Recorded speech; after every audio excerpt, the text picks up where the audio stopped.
by Think Through Consulting, our knowledge partner, India Climate Collaborative, and the Council on Energy, Environment and Water, Energy Swaraj Foundation, and Earth Day Network as our outreach partners.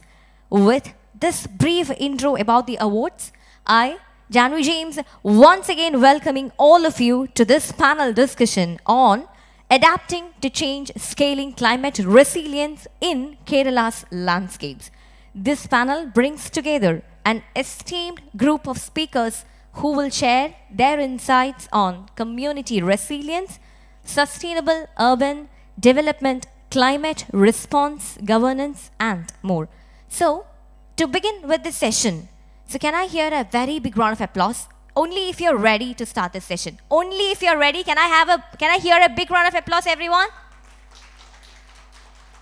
Great. Thank you so much for that energy. And indeed, this is a very energetic morning. So I hope that all of you are ready. Are you all ready? But this is not how people who are ready actually respond to the questions. Are you all ready? Yes, that's great. So now, to commence this day's proceedings, I would love to invite Mr. Vishnu Mohan, Regional Manager, JSW, to deliver the welcome address. Can we have a big round of applause, everyone? Please, sir, welcome. Hello. Thank you and welcome to all. So, from JSW Group and Times of India, I would like to welcome you all to the 12th Earthcare Awards. So, JSW Group has always been working towards eco-friendly and eco-friendly outputs. So basically, starting from JSW Group, JSW Steel, which developed the sustainable steel, working in this front to reduce the carbon emission from their plant to the final output, to the newer product, which is JSW Paints, which aims to move away from the traditional toxic paints to the low VOC eco-friendly paints, and providing complete opportunity for people to select the beautiful output of having any color in one price. So, this is the motto of JSW Paints, and along with Times of India, we would like to, and I am grateful to be here to introduce you with the 12th Earthcare Awards. So, moving on. So, this is now India's most coveted, most prestigious awards to recognize the Eco Guardians of India. Eco Guardians as in the people who are pioneering, from individuals to the companies, big companies who are pioneering to work towards the eco-friendly initiatives, sustainable initiatives towards the development of economy. So going forward, so this has been introduced in 2008. Earthcare Awards had been introduced in 2008, and we are now standing at the 12th event or the 12th version of this environmental friendly Earthcare Awards. So going forward, so as I have already told you, this is for giving an impetus to the visionaries or the innovators who are working on transformative solutions to create something beneficial for the planet. So as you know, we all know, now the importance lies in improving the climatic standard, reducing the carbon footprints in and around our global economy. So basically, we want to, through this initiative, we want to encourage people from young to the big companies or whoever, to the corporates who are ready to invest their brain and their investment to develop these kinds of initiatives. Going forward, so to give an understanding about how big this is, that we had around 11 editions of this Earthcare Awards, covering around 2,300 participants and around 87 total winners throughout this last 14 years. So this is the 12th version of it. We didn't have this during the COVID time. Otherwise, we had almost all the years we had these awards. So this time, the award categories are in six different schemes of things. One, community-based climate action. Second is enablers for urban-centered climate action. Emerging business in climate action, green business titan, and also to improve the women participation to this initiative, women leaders in climate action, and to come up with the big economy of our young Indians, young climate champions program. So the time period of the application is till November 30th for these awards. So community-based climate action, this is the first one. So this is very important now because this is basically focusing on reducing the carbon footprint and going along with the UN sustainability practices. So we want to encourage the wide range of impactful work done by the individuals to the communities, to government agencies and corporates who works and try to develop something regarding the community-based initiatives. So here the 5 different thematic areas can be biodiversity conservation, green energy adoption, sustainable waste management. There are some like good gentlemen who are working on that. Then sustainable agricultural practices, natural resource management, among others. Going forward, so these are our jury members, the esteemed jury members. Dr. R.A. Mashelkar, you have seen him in the video just before. So he is the director of CSIR. Then Dr. Arnaba Ghosh, who is the founder and CEO, Council of Energy, Environment and Water. Rajat Gupta, senior partner for sustainability practices, McKinsey. Shloka Nath, who is the CEO for India Climate Collaborative, and Priya Shah, founder and GP, Tia Ventures. So these are our knowledge partners. Swaraj Foundation, as she had already mentioned, as our MC has already mentioned, India Climate Collaborative, CEW, the council, and earthday.org. So going on, I would just wanted to give you a glimpse of one of our previous winners from Cochin, the CIAL. So they had been the winners during the 7th Earthcare Awards.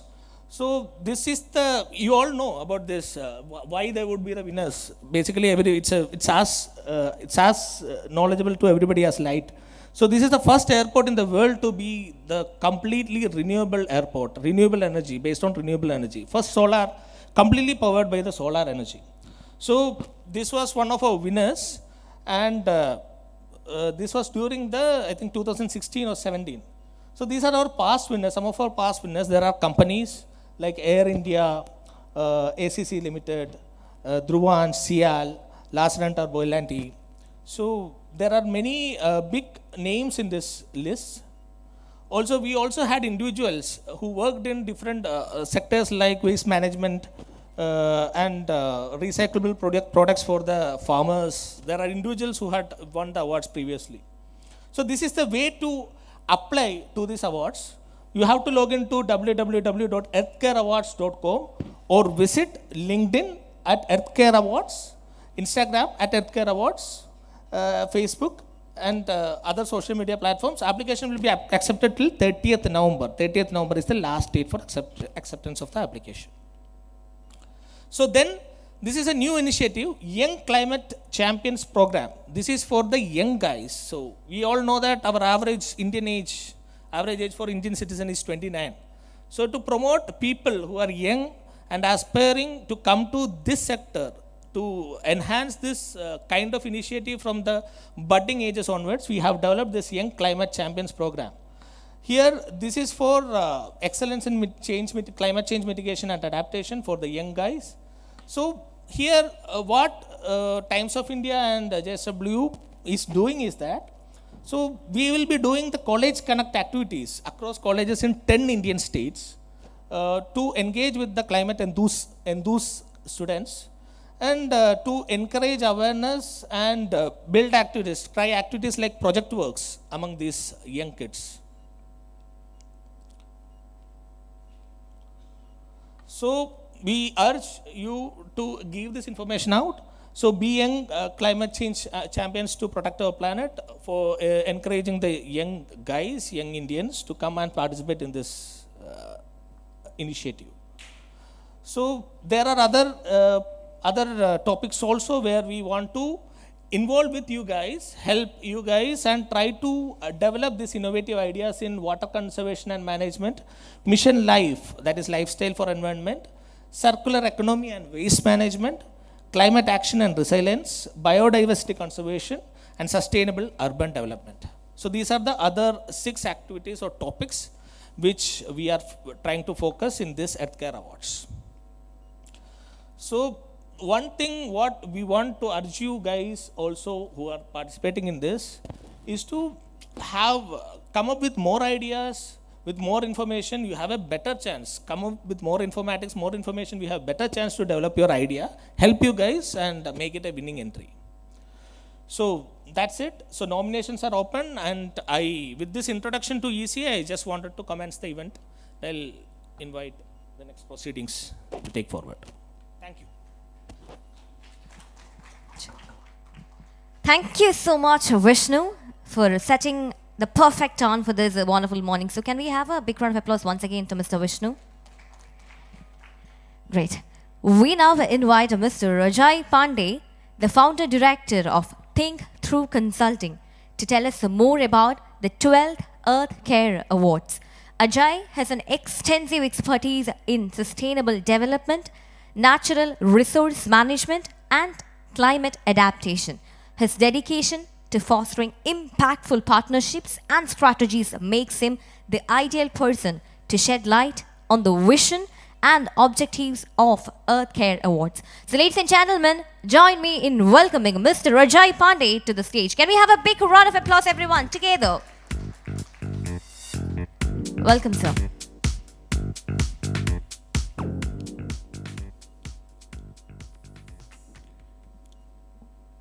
Good morning. Am I audible? Very good.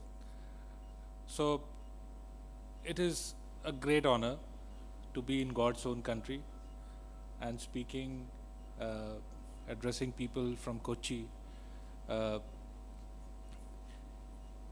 This is the fifth and final outreach event for the 12th Earth Care Awards.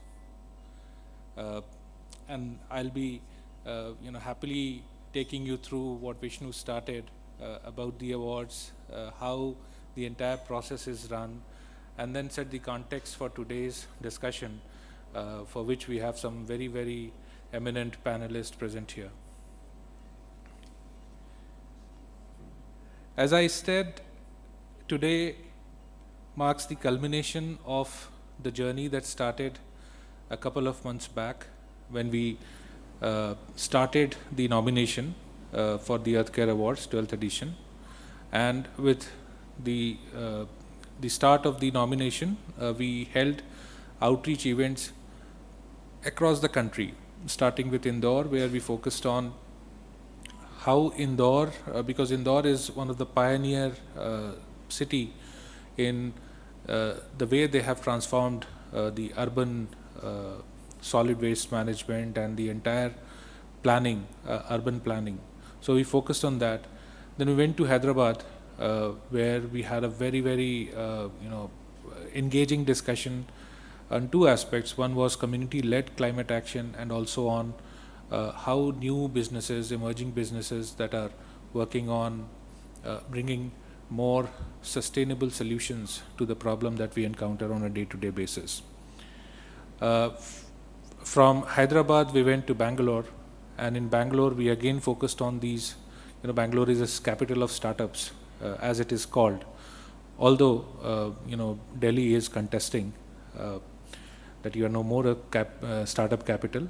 And I'm sure, all the other states, the way we are looking at entrepreneurial landscape within the country, there are new startups, new ideas which is coming on, and there's a lot of venture capitalists, private equity funds, other donors, individual donors as well, who are funding these ideas.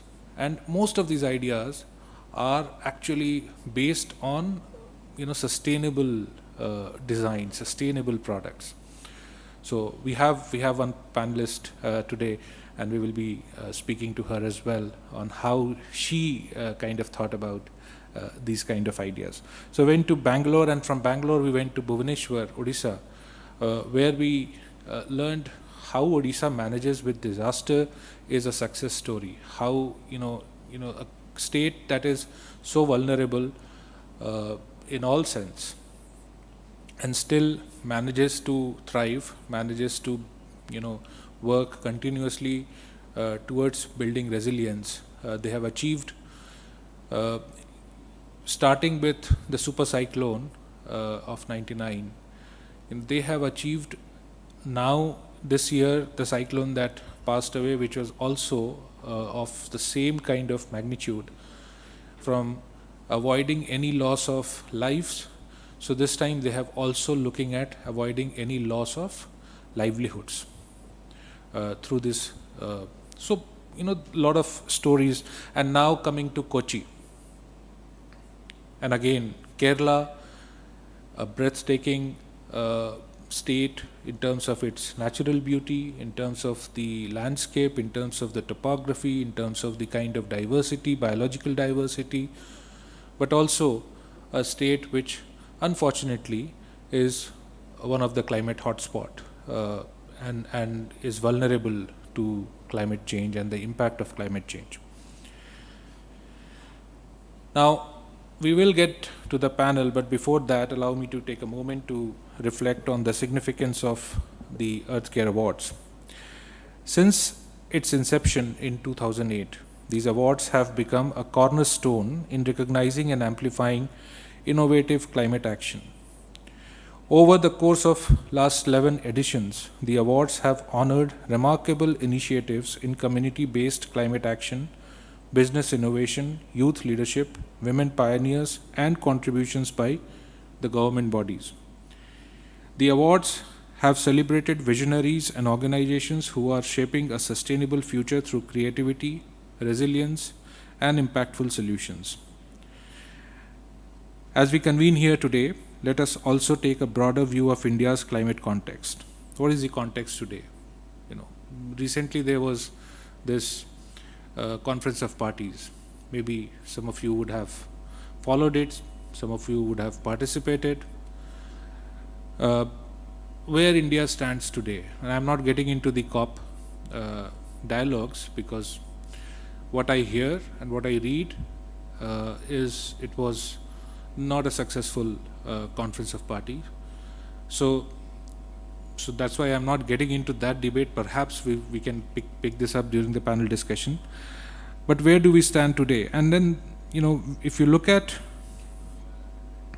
the Global Climate Risk Index 2021, India ranks 7th among the most climate affected countries in the world. And we are talking about almost 195 countries. Studies by the Council on Energy, Environment and Water indicate that 75% of districts in India, including urban areas, face severe climate risk, and this includes rising temperature, extreme weather events, water stress, all of which disrupts ecosystem, livelihood, and long-term development goals. However, amidst the vulnerability, India has also made some progress. Whether it is commendable, whether it is timely, is something to be discussed, something to be thought about. But there are certain progress that we have made in addressing climate challenges through our policy frameworks, grassroots initiatives, public participation and corporate responsibility. Initiatives such as the National Action Plan on Climate Change, launched in 2008, which outlines strategies across 8 national missions, including National Mission for Sustainable Agriculture, State Action Plan on Climate Change, Mission Life, the promotion of millets for sustainable agriculture, early warning systems, climate resilient farming, etc., showcase our commitment to both mitigation and adaptation. Additionally, the Companies Act 2013 mandates corporate social responsibility for eligible companies, and through CSR initiatives also companies have taken some initiatives, although companies are also taking initiatives, more and more initiative on a voluntary level to at least disclose what they are doing on their social, economic and environmental footprints. There are many companies who have now started working on auditing their greenhouse gas emission and taking steps towards decarbonization. So these are initiatives that the companies have started taking. The EarthCare Awards in this context is a platform to inspire and motivate. It is one of the most credible awards in climate mitigation and adaptation, and I have no shame in saying this. I was speaking to some of my co-panelists today, and this is one of those awards which is now in the almost extinct category, where people do not call you and ask for sponsorship, ask for money for your submission of entries. This is absolutely not in that zone, and therefore I'm saying globally, and not just for India, globally, this is one of those remaining credible awards. The ECA, which is the Earthcare Award, celebrate impactful innovations, community-driven solutions, and pioneering effort that inspire transformative action. By honoring individuals and organizations who embody creativity, resilience, and sustainability, the awards not only amplify their contributions but also catalyze a collective commitment towards building a climate-resilient future. For the 12th edition, and every year, based on the learnings that we have, because time is not constant. 2008 we started the Earthcare Awards. We are in 2024. So it's not that what we started in 2008 has remained constant. Although the purpose, the vision, the value that drive the Earthcare Award remains the same. But in terms of making it a more purpose-led award, we have continued to make changes in the award categories as well. So last year, and based on the learnings of last year, this year we have slightly reduced the number of categories but enhanced the intent under each of these categories. Overall, there are 5 categories which are up for competition. There is a Green Business Titan Award. Now, the Green Business Titan Award recognizes enterprises that have successfully integrated sustainability into their operations, setting industry benchmark for green practices. Not just their normal business, but over and beyond that. Women Leaders in Climate Action. This is to celebrate the invaluable contributions of women who are driving meaningful climate initiatives across diverse fields, whether through policy, grassroots efforts, or leadership role. And why we have this category is also because for a woman to be doing all of this and get successful is 100 times more difficult than a man. Even in today's society, which is focusing on gender equality, on gender neutrality, this is something which really takes courage. Banks are not willing to give loan, or people are not willing to invest. So that is the reason why we have this category, because if there are successful awardees in this category, it means a lot. Community-based climate action, honoring grassroots efforts that empower local communities to tackle climate challenges with resilience and innovation. Enablers for the 4th category, enablers for urban-centered climate action, which highlights initiative that promote sustainable urban living by addressing challenges like waste management, energy efficiency, urban mobility. Vishnu just mentioned that Cochin Airport received this award. Last year, there were 2 municipal corporations in Maharashtra that received this award. And then final, emerging business in climate action, recognizing startups that are creating transformative solutions for climate resilience while contributing to economic growth. Now, these are the 5 categories for which nominations are open. Vishnu mentioned about a 6th category, which is for young people. These are college-going children. Although we wanted to even engage the school student, but we thought that let us start with college-going kids. There's a lot of ideas, with them. And how do they even consider and look at biodiversity? Sometimes we feel that we know everything, and we are actually surprised by the ideas or the simplicity of ideas that is brought by our kids. So this is for that, and recognizing them, identifying them. So that is the 6th category, but that is not something where we have a nomination based or application based award.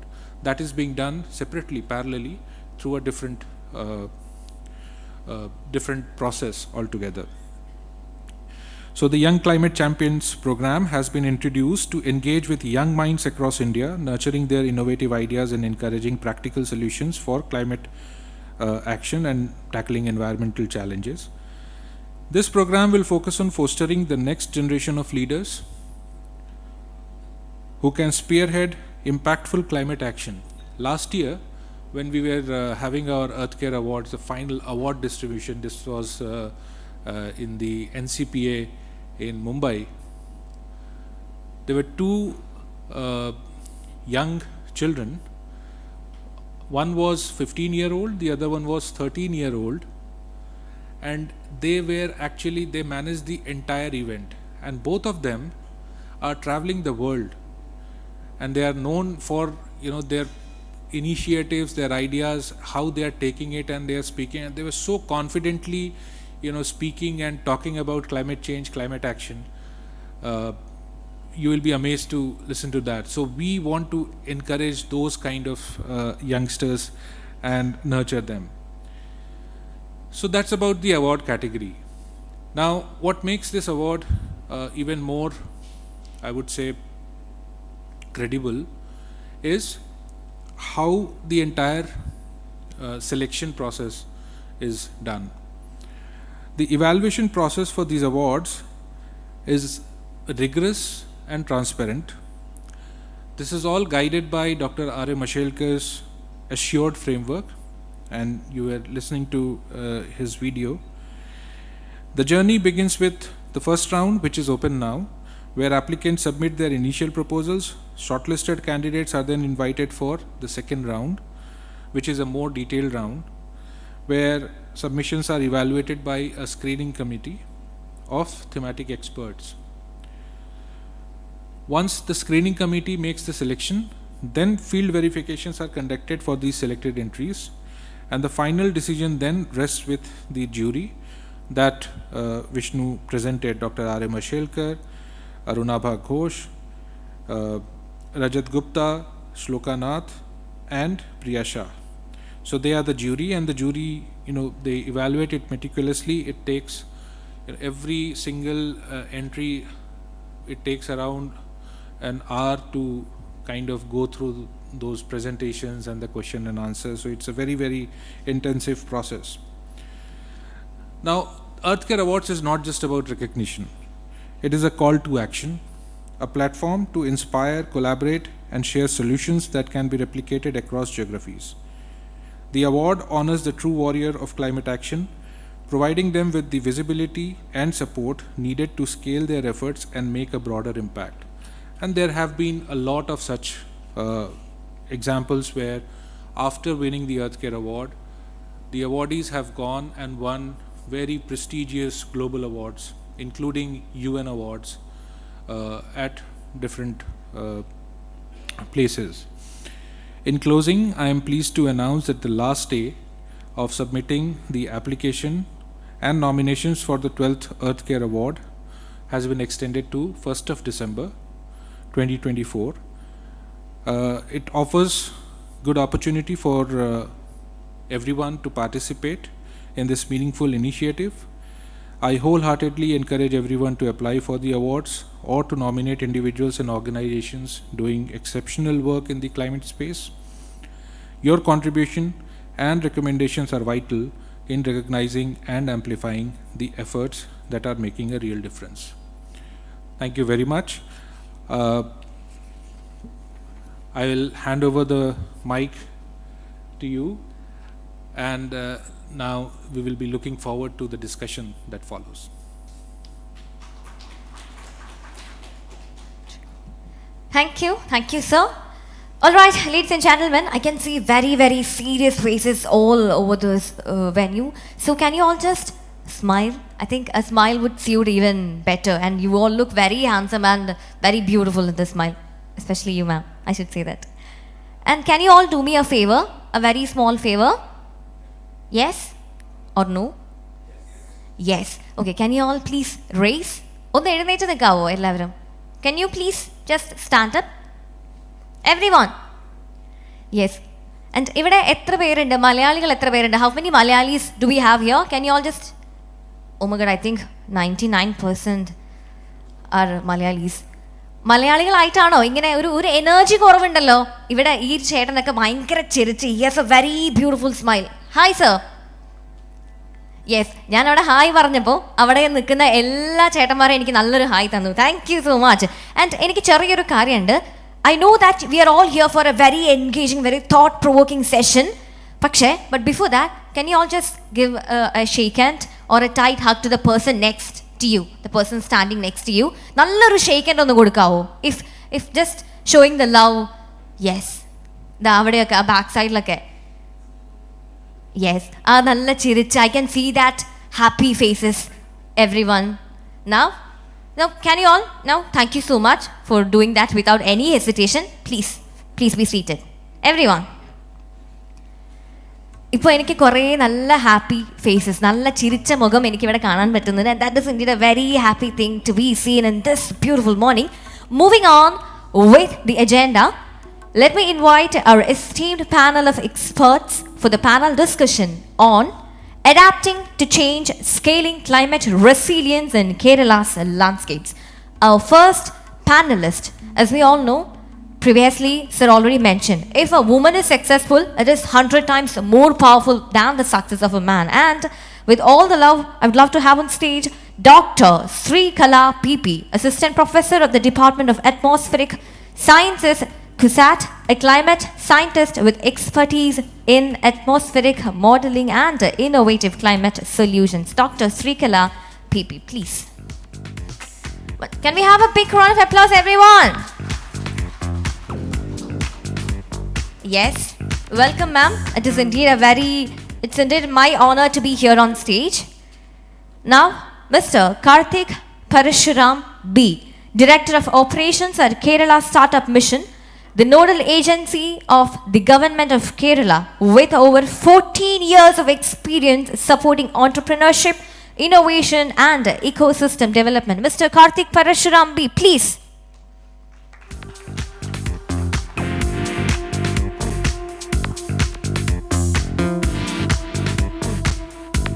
Ladies and gentlemen, now Mr.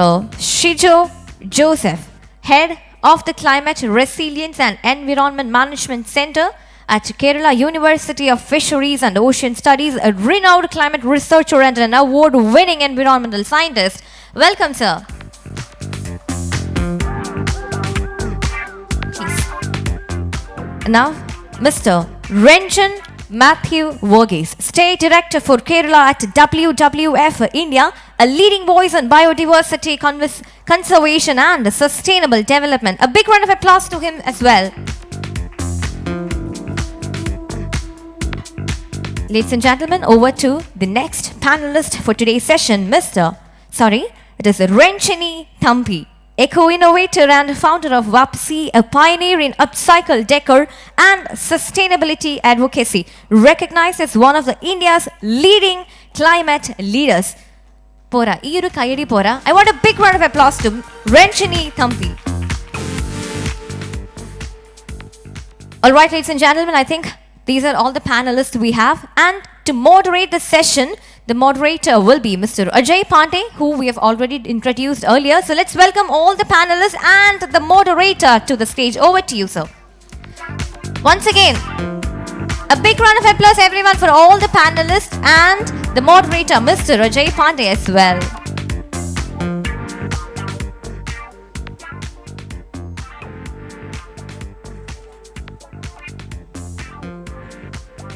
Over to you, sir. And now the stage, and it's all yours. Please. Thank you. Yeah, just allow us a couple of minutes till they.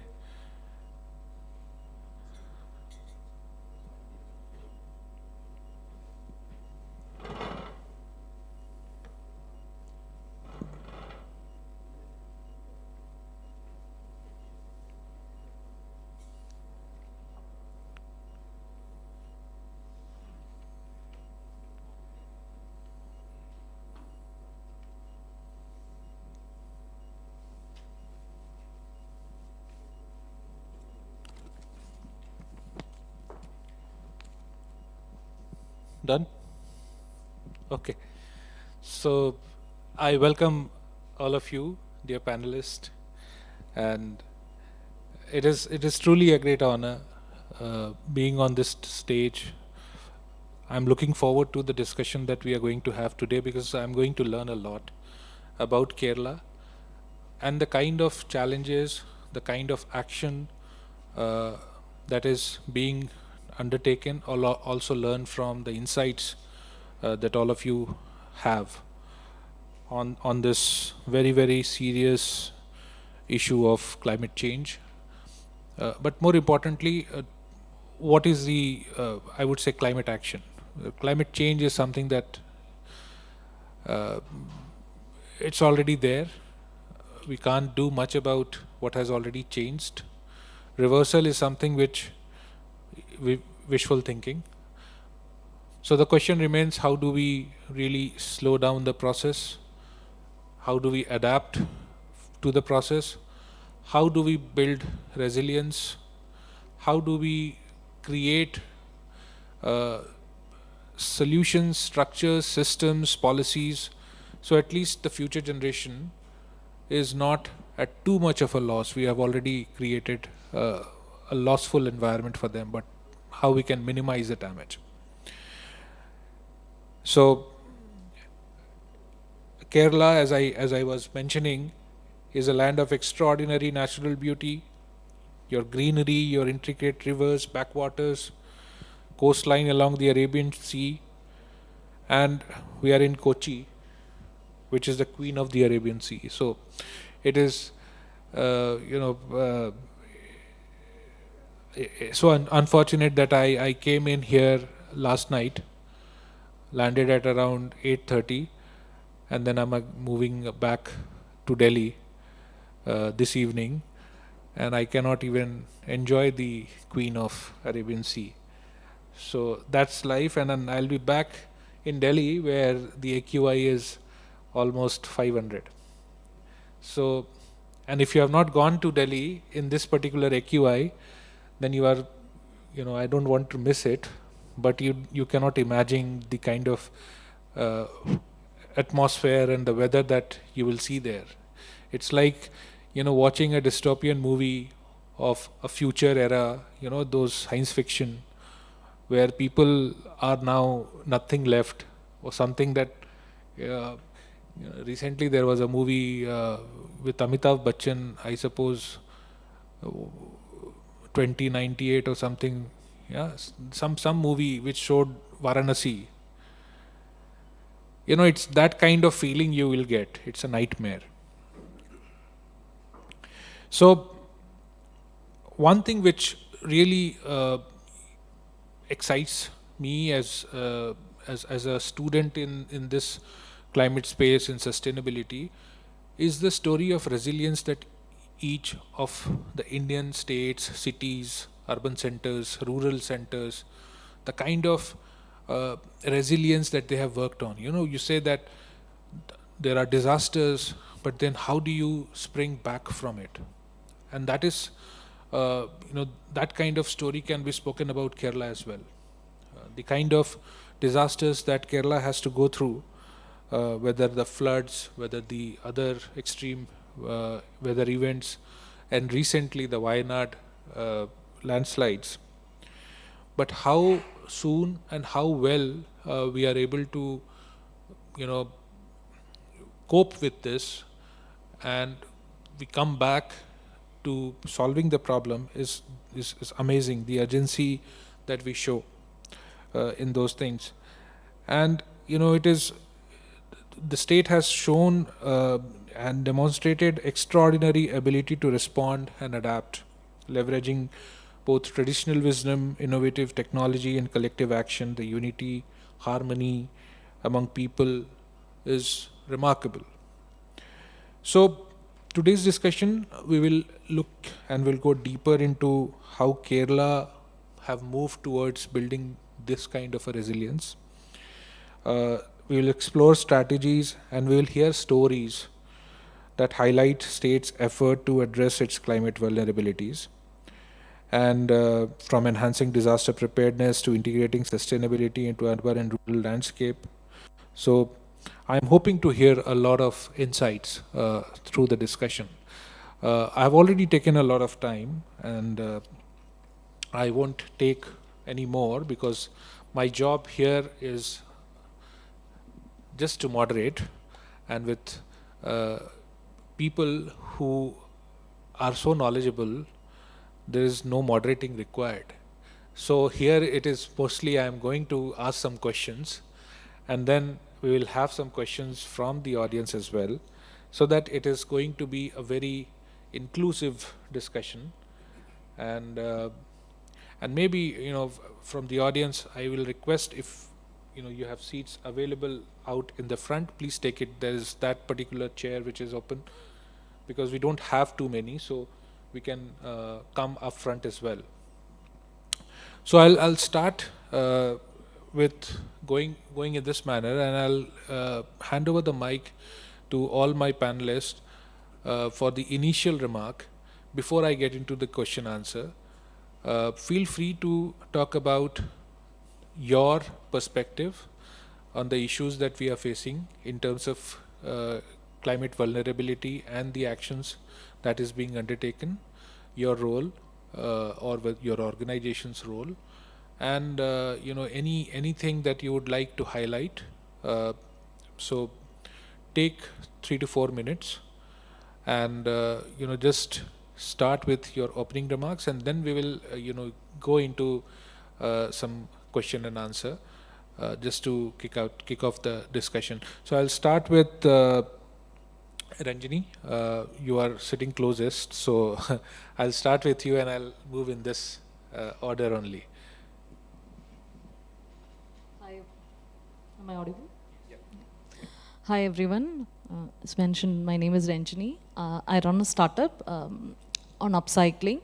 So the name is Vapasi. It's going back to life. So we throw a lot of things. Knowingly and unknowingly, we feel that, okay, it will land up in the right place. It is getting recycled. It is, you know, it is taken care of in the right way. But unfortunately, that is where companies like ours come in, where we responsibly take this waste and convert it into something useful and extend the life of a product which was being thrown. It's kind of a second life concept which we are trying to put forward, and I predominantly work on glass, which is actually a big problem in Kerala, which normally we don't speak about, especially with the plastic ban going on. What else do we look at? Paper and glass predominantly, and these are areas where we don't think about cutting down the trees, doing anything which is harming the environment. We are more attracted to solving the plastic problem. So that's why some companies like what we are doing, some companies who are working on other waste materials, in an environment where you know, the waste is a huge issue here. So when the Brahmapuram plant was burning, there was a lot of focus around waste. Like now, most of us don't speak about it. I'll include Malayalam also. So yeah. I'm sorry for that.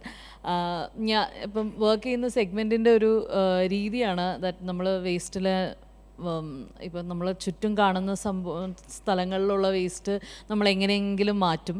പക്ഷേ അതെങ്ങോട്ട് പോകുന്നു എന്നുള്ളത് നമ്മളെ സംബന്ധിച്ചിടത്തോളം ഒരു concern അല്ല. അത് concern ആവുന്ന time തൊട്ടാണ് that change comes. So Brahmapuram when that was happening, suddenly there were a lot of calls coming to me. So there were very few people who are working in waste, especially converting waste into value-added products.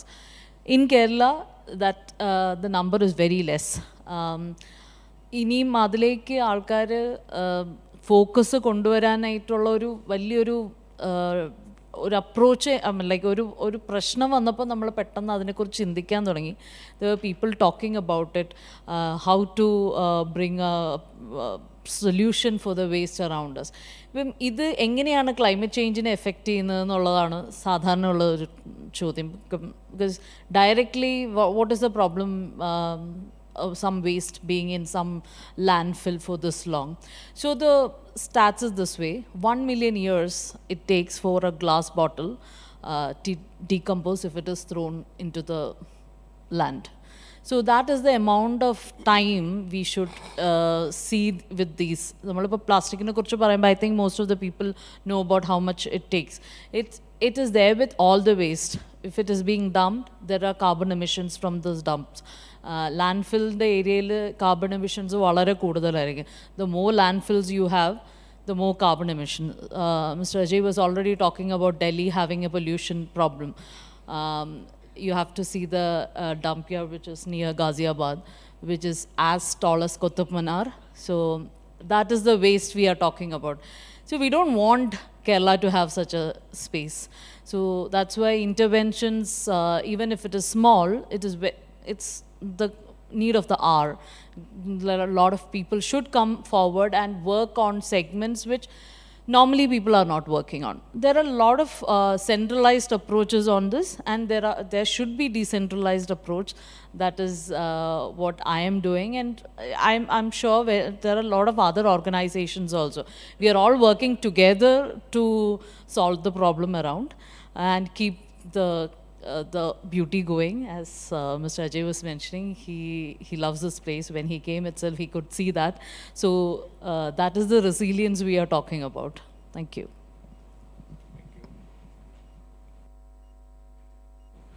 Yeah, over to you, Ranjan. Very warm good afternoon to the moderator, fellow panelists, and all the participants. My name is Ranjan Matthew Verghese. I work with the organization WWF India. WWF is not a World Wrestling Federation anymore. It is in most of the foreign countries it is known as World Wildlife Fund, whereas in India it is known as Worldwide Fund for Nature. World wild life fund എന്ന് പറയുമ്പോഴത്തേക്ക് നമുക്കൊരു ചിന്ത വരും, wild life അല്ലെങ്കിൽ വന്യജീവികളെ കാട് എന്നുള്ളതിൽ മാത്രമേ പ്രവർത്തനമുള്ളൂ എന്നുള്ളത്. അതുകൊണ്ട് തന്നെയാണ് ഇന്ത്യയിൽ we do a more encompassing work, pollution, global warming and climate change, sustainable livelihoods, communities who are work. So that's why the organization in India has the abbreviation is WWF, but the expansion is Worldwide Fund for Nature India. So we at WWF India mainly work for people and the planet. So there is no planet B.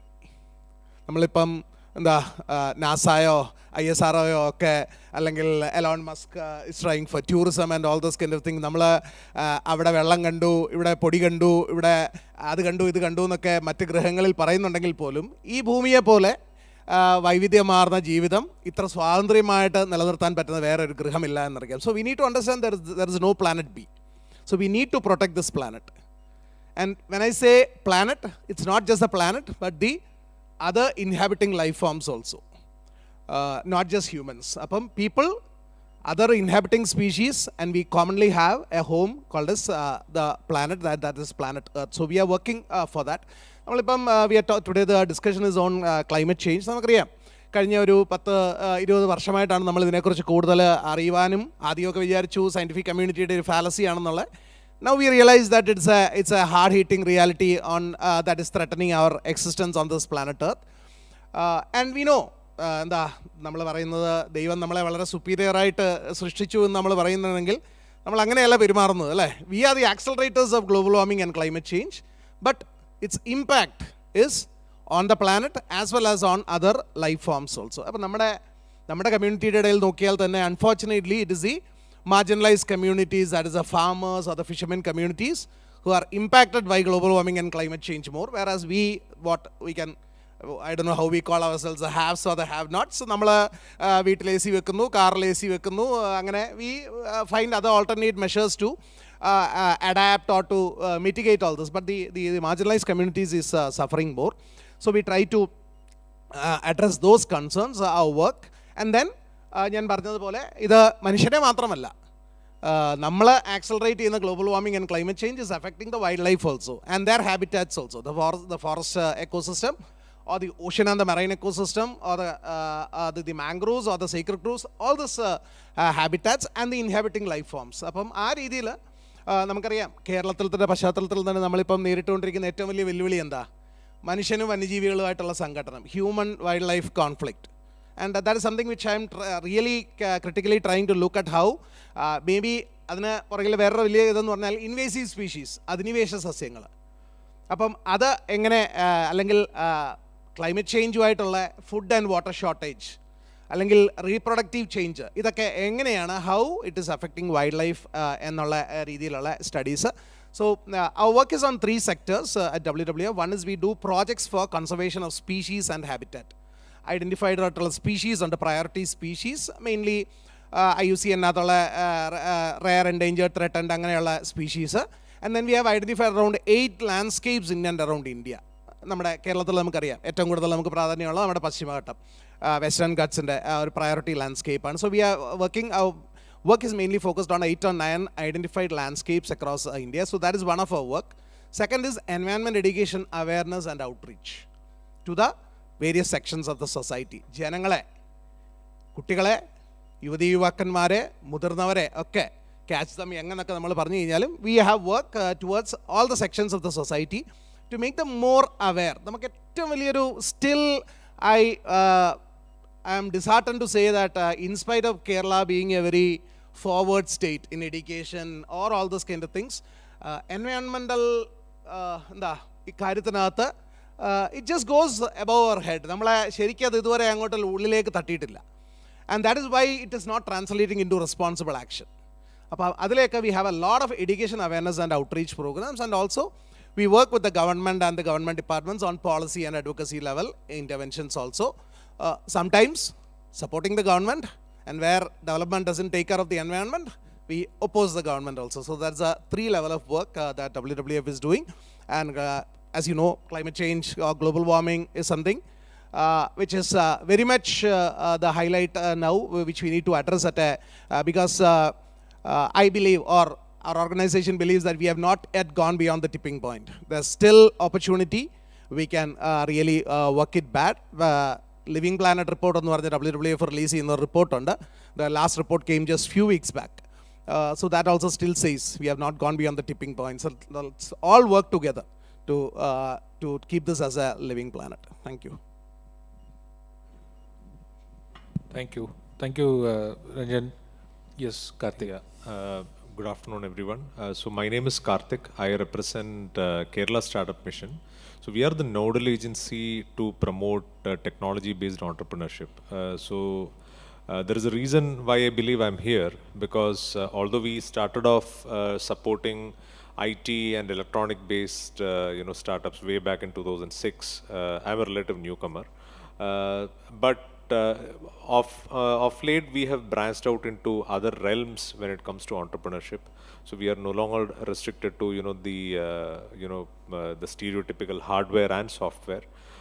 So we have branched out into areas like biotech and climate tech. And specifically within climate tech, so we've run 2 cohorts of a program called Climathon, which we did with the Climate Collaborative, which is Climate Collective, which is one of the organizations that is a knowledge partner for this award. And what we are trying to do here is to support entrepreneurs who are taking the risk when it comes to climate action.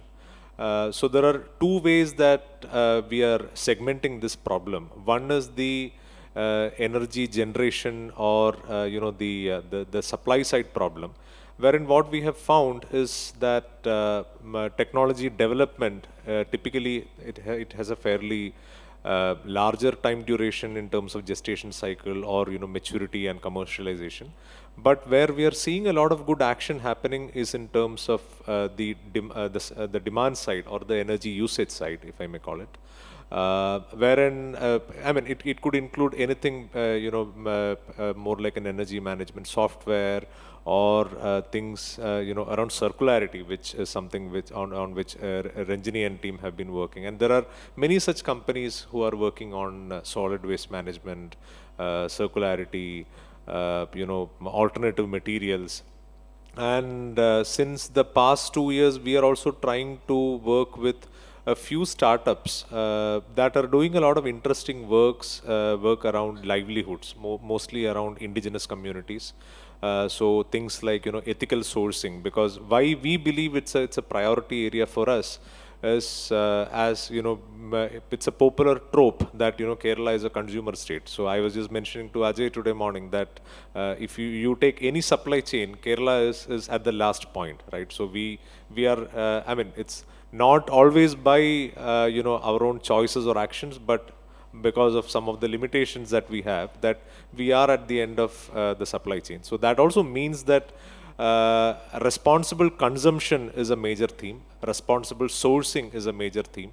So we need to be, as consumers or as a consumer state, we need to be aware, and we also need to sort of promote themes around local distributed manufacturing. So there are, and the other thing which we have been doing since 2017-18 is the Fab Lab project with MIT, and we are also rolling out through a World Bank sponsored scheme called STARS.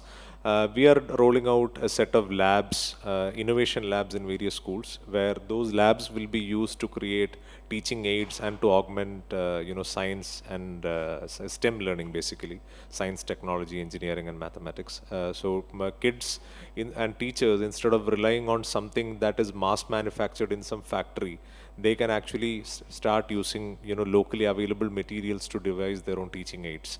So that has gotten rolled out in 28 schools in the state, 2 each in each district, and most likely we'll be able to scale it out to another 70, which would mean that each state would have at least 7 such labs in government schools.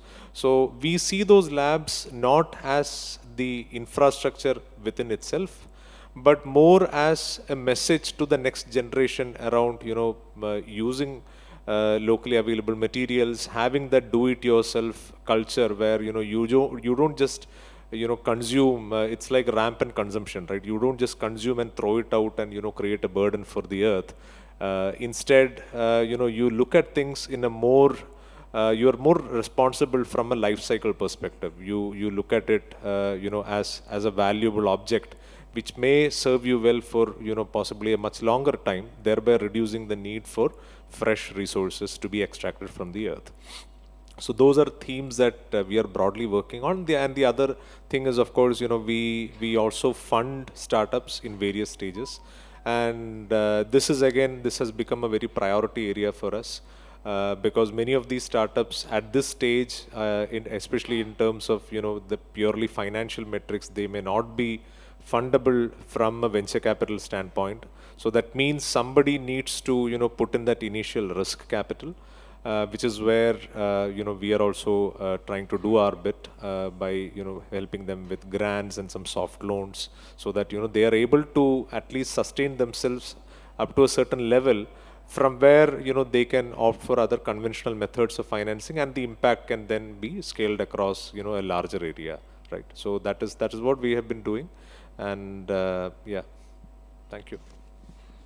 Thank you so much, Karthik. And some of the things while you were speaking, last year there's one winner from Bangalore. It's a startup.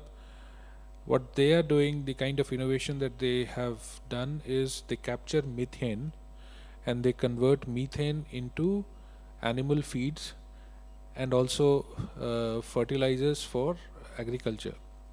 And they have actually, so it's not just in the lab, they have tested this model, and they already have a couple of big buyers.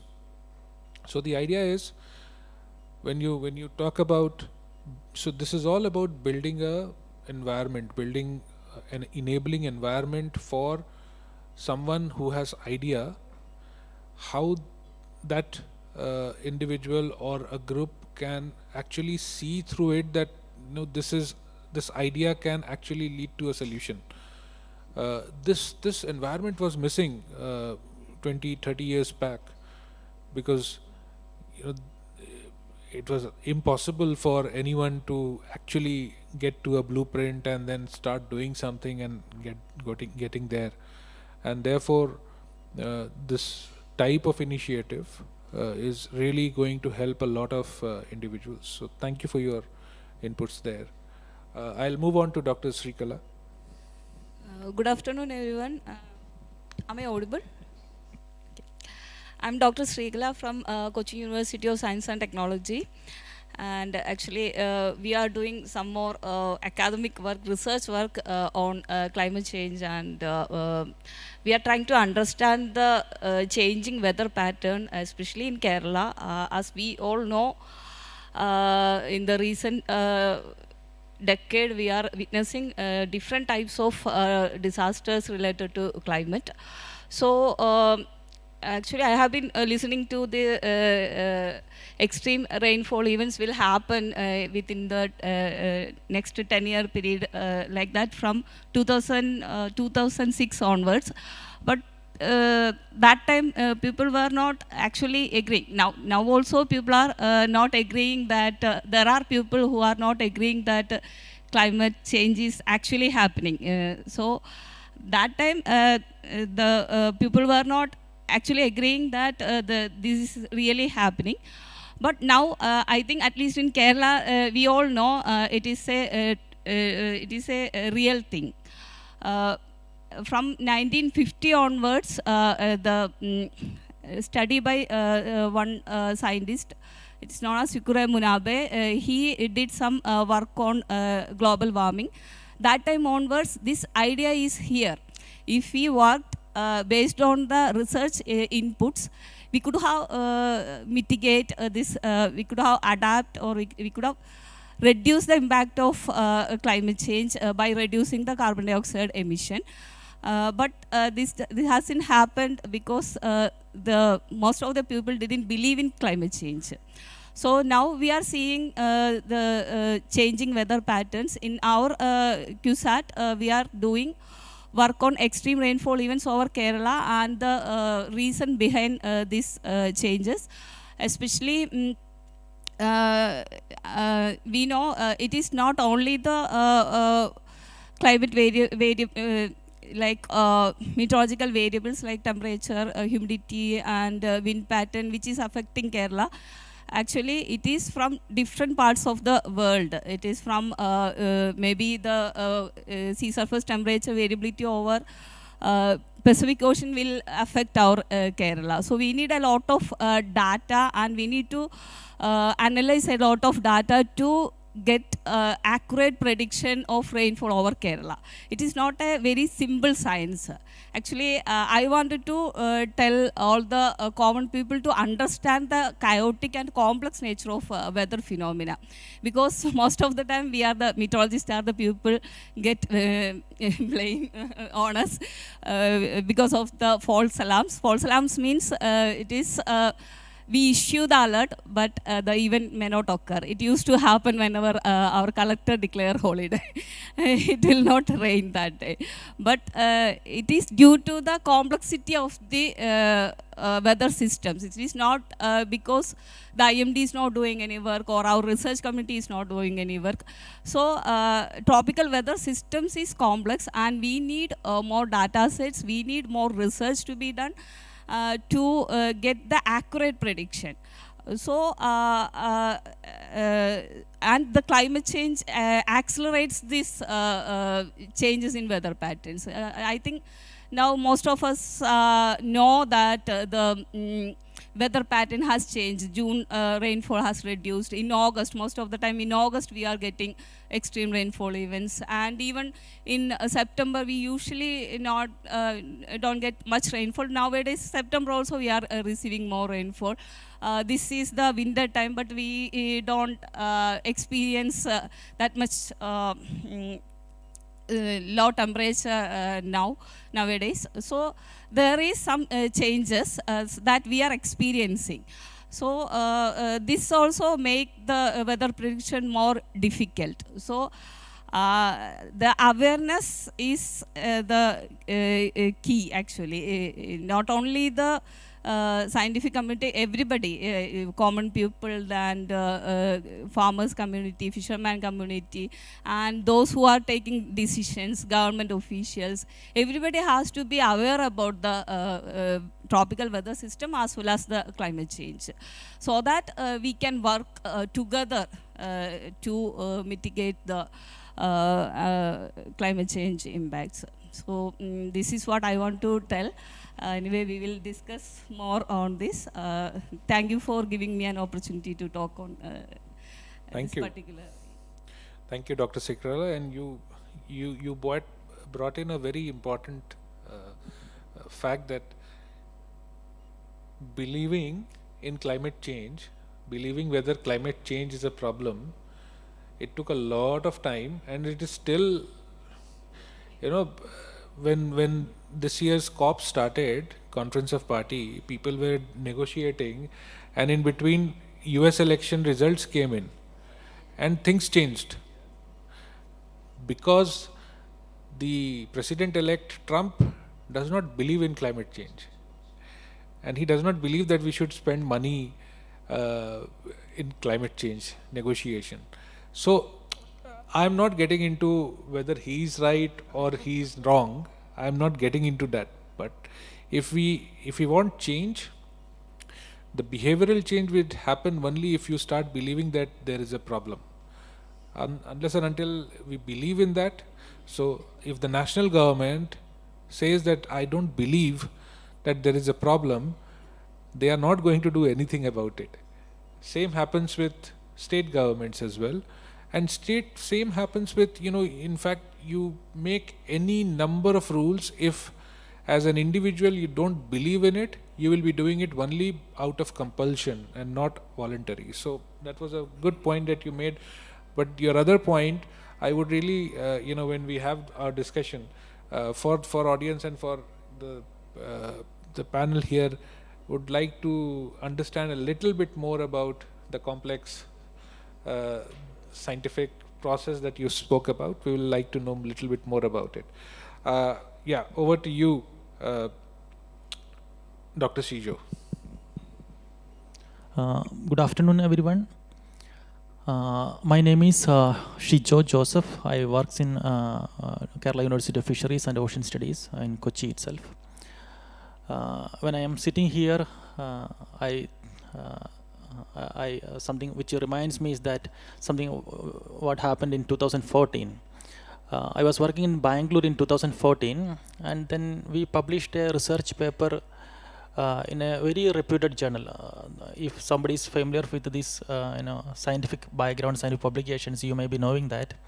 We published that paper in the Global Change Biology, which is a well-reputed research journal.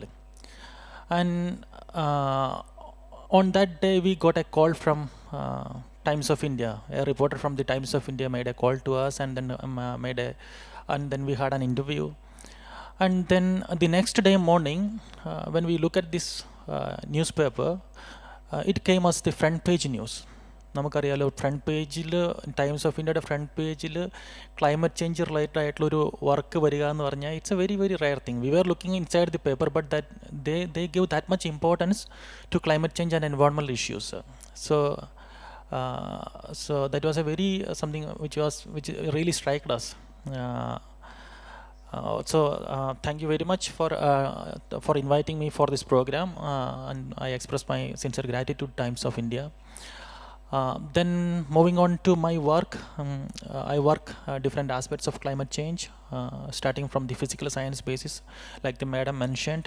I work on how much temperature has increased, or what is the variability in the precipitation. Then we also work on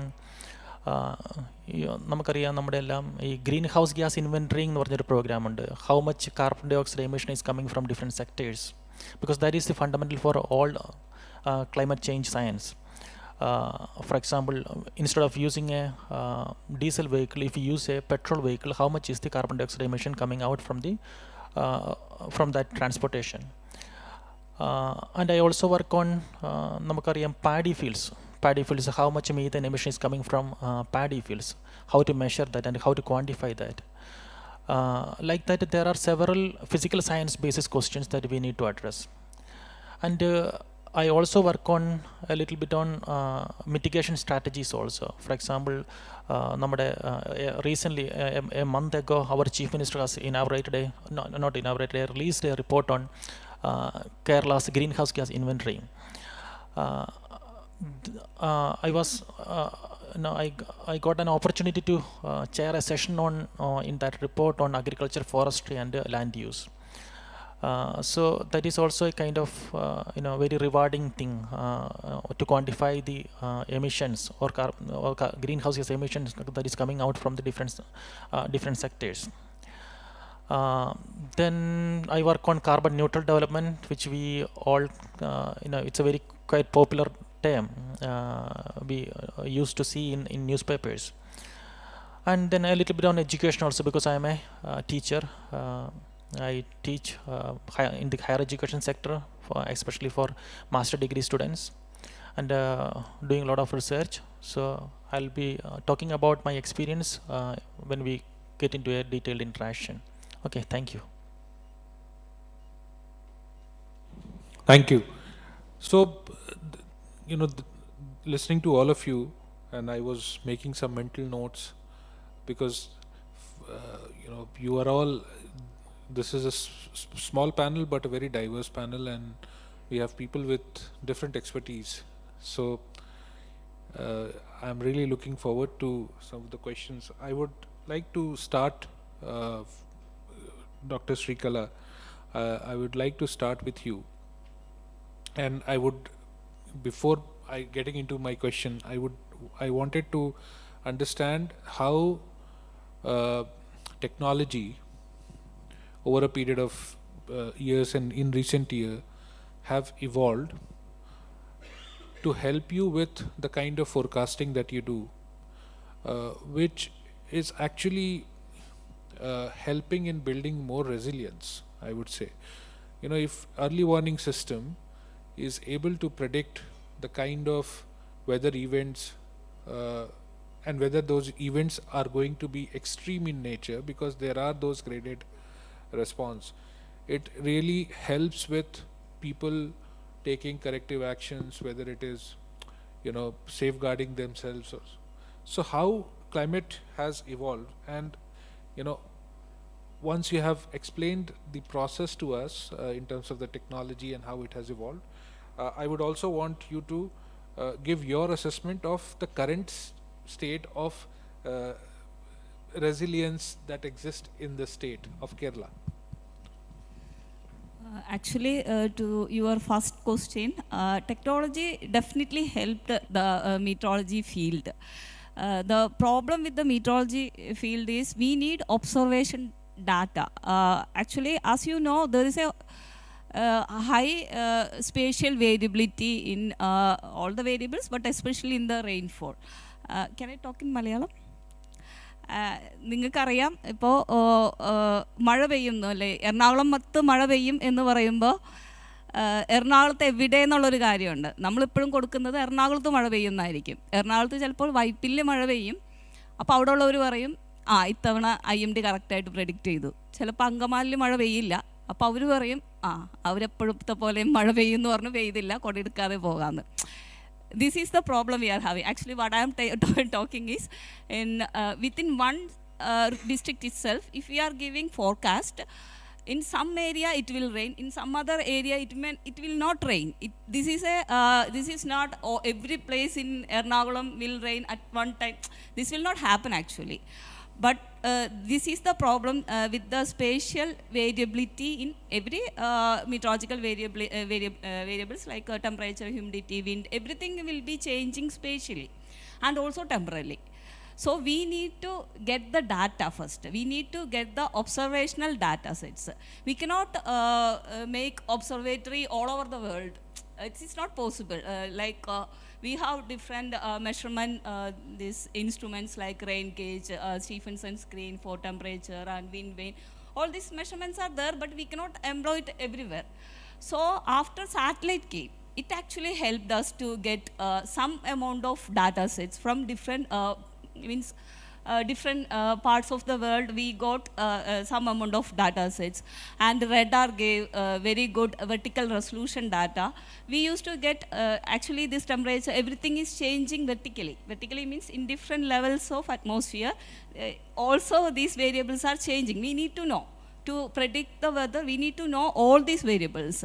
So we use an instrument called, I don't know, it is known as radio sonde. From using radio sonde, we get the variables at different levels. This is also we need. And apart from that, we need the data from ocean. Ocean surface temperature is very much important. Actually, ocean has more heat storage capacity. And we used to tell ocean has memory. That memory will help us to predict the weather system. So we need the data from ocean also. So data is the, actually our science is based on the quality of the data we are having.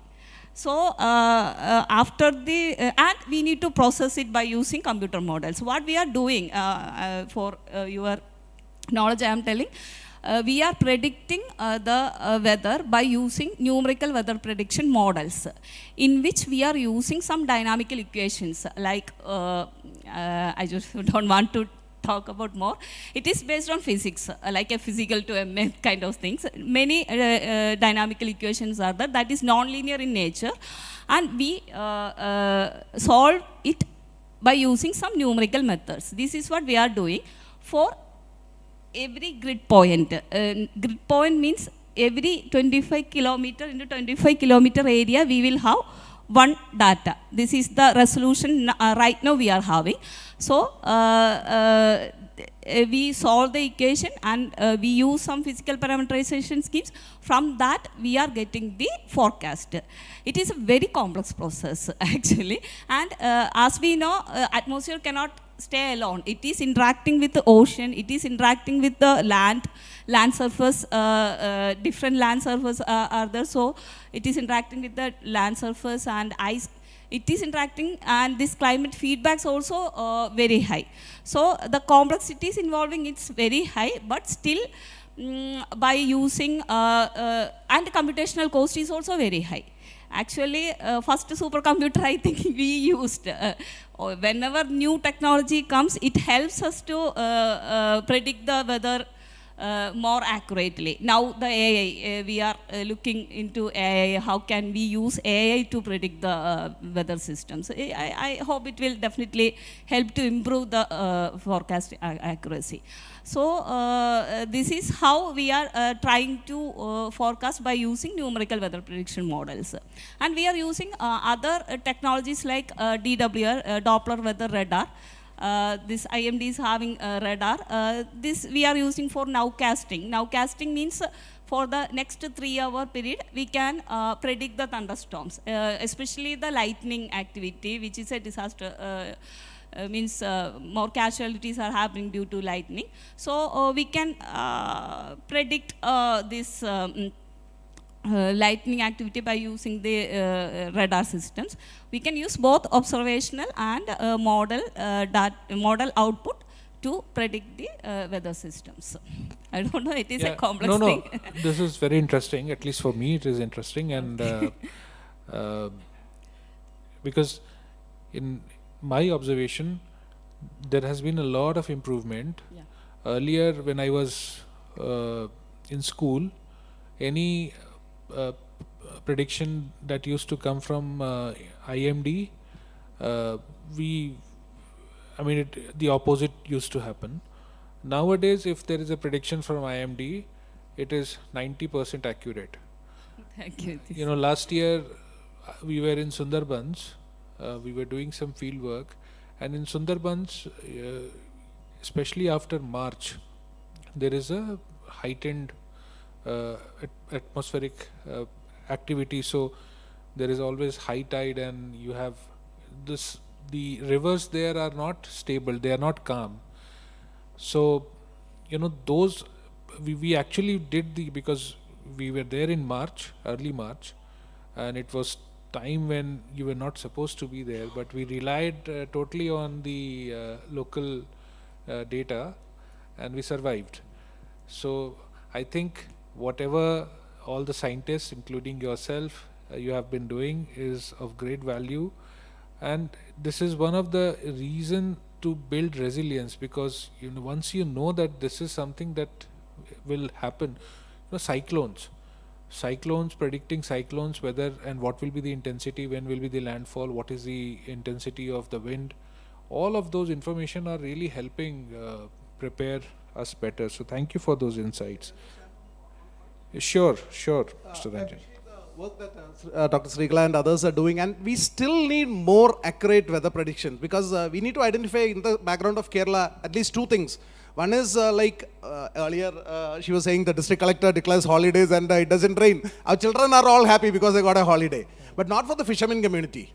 When the weather prediction says that you are not allowed to venture into the sea, the fisheries department really puts an embargo, not allowing the fishermen to go. And when the weather is favorable, they are asking, the stove in our house does not burn. The government doesn't provide us anything. So there. And second thing, last time I was looking at a statistics when, again, based on weather predictions, travel to high-range destinations are restricted by the government, by the tourism department or whoever it is. And the loss for the hotels and the resorts in the cancellation of the bookings, especially for a state like Kerala who is so much dependent on tourism. So, what I just take two of this example of the fishermen community losing their livelihoods and the tourism sector suffering huge loss with regard to the weather prediction. So we should understand why we need much more. I think Mission Mausam and all is going to make a big change in India with regard to weather prediction.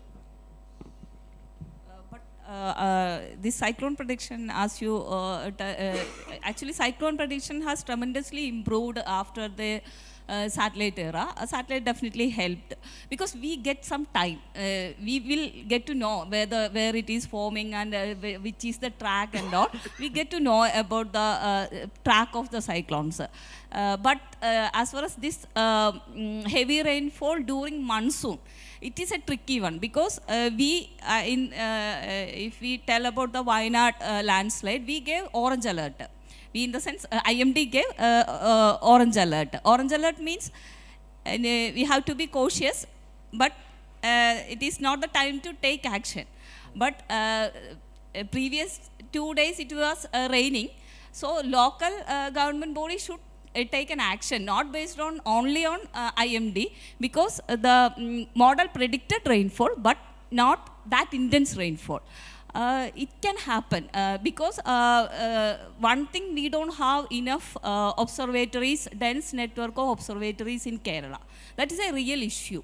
And we have some automated weather stations, but these stations are giving some poor quality data. Data quality is not so good. So that is an area we need to work upon. So to compare the prediction with the data, and also for the preparedness of disaster management. If they want to know how much rainfall happened, then only they can also take the action. So in that way, we need more dense network of good quality data. Yeah, I think data is an input, right? It's an intelligence. It's a kind of intelligence that you can provide based on your modeling, based on the observational insights that you have. And running a model is always based on some kind of scientific precedence, right? And there are times when the precedents are broken. These are the times where I remember when we were planning for water harvesting structures in Rajasthan. Rajasthan is a low rainfall state.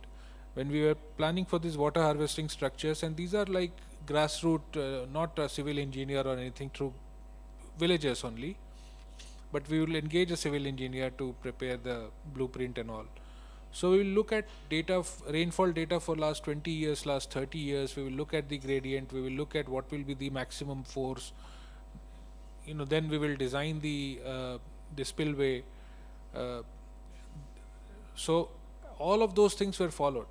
But suddenly, what happened? It rains, and when it rains, let's say it is built on a drainage that has a minor irrigation project some 20 kilometers upstream.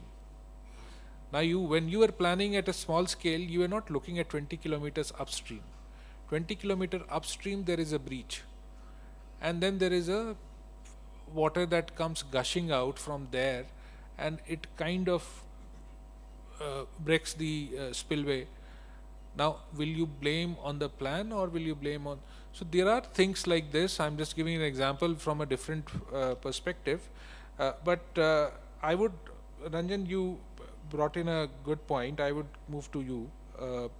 When you look at, and you have been with WWF for last 18 years, working in the state, you spoke about human-animal conflict. You spoke about biodiversity.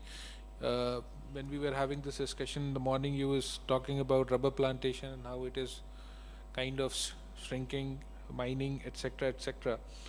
So, given as an outsider, the way when we look at Kerala having a rich history of indigenous conservation practices.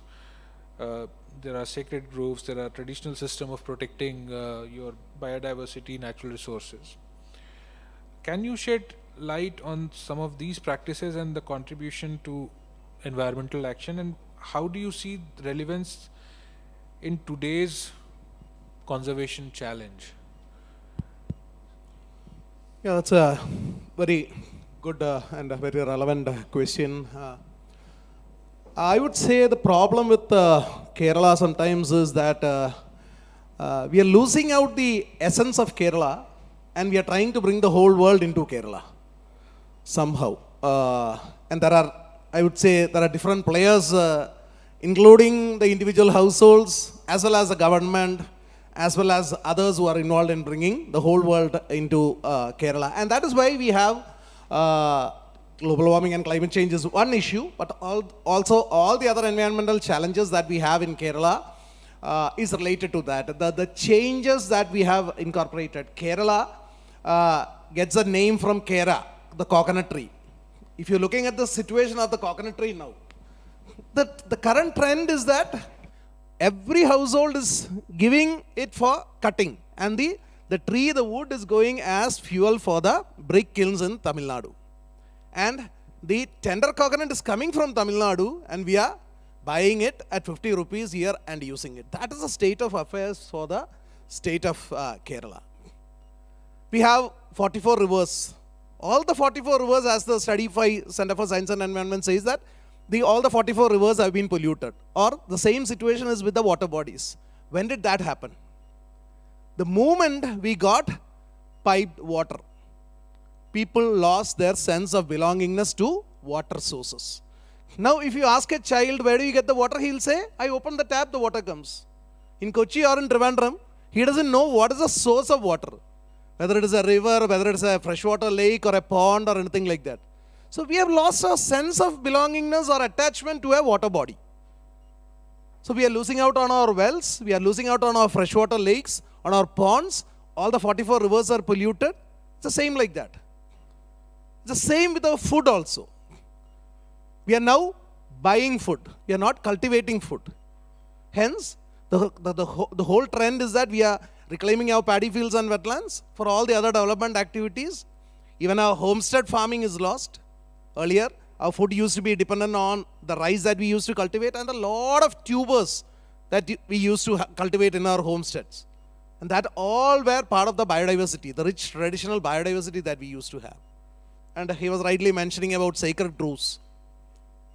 We have moved from the joint family structure to nuclear family, and the new family structure that we call in our modern system now is called as the DINK family, D-I-N-K, double income, no kids.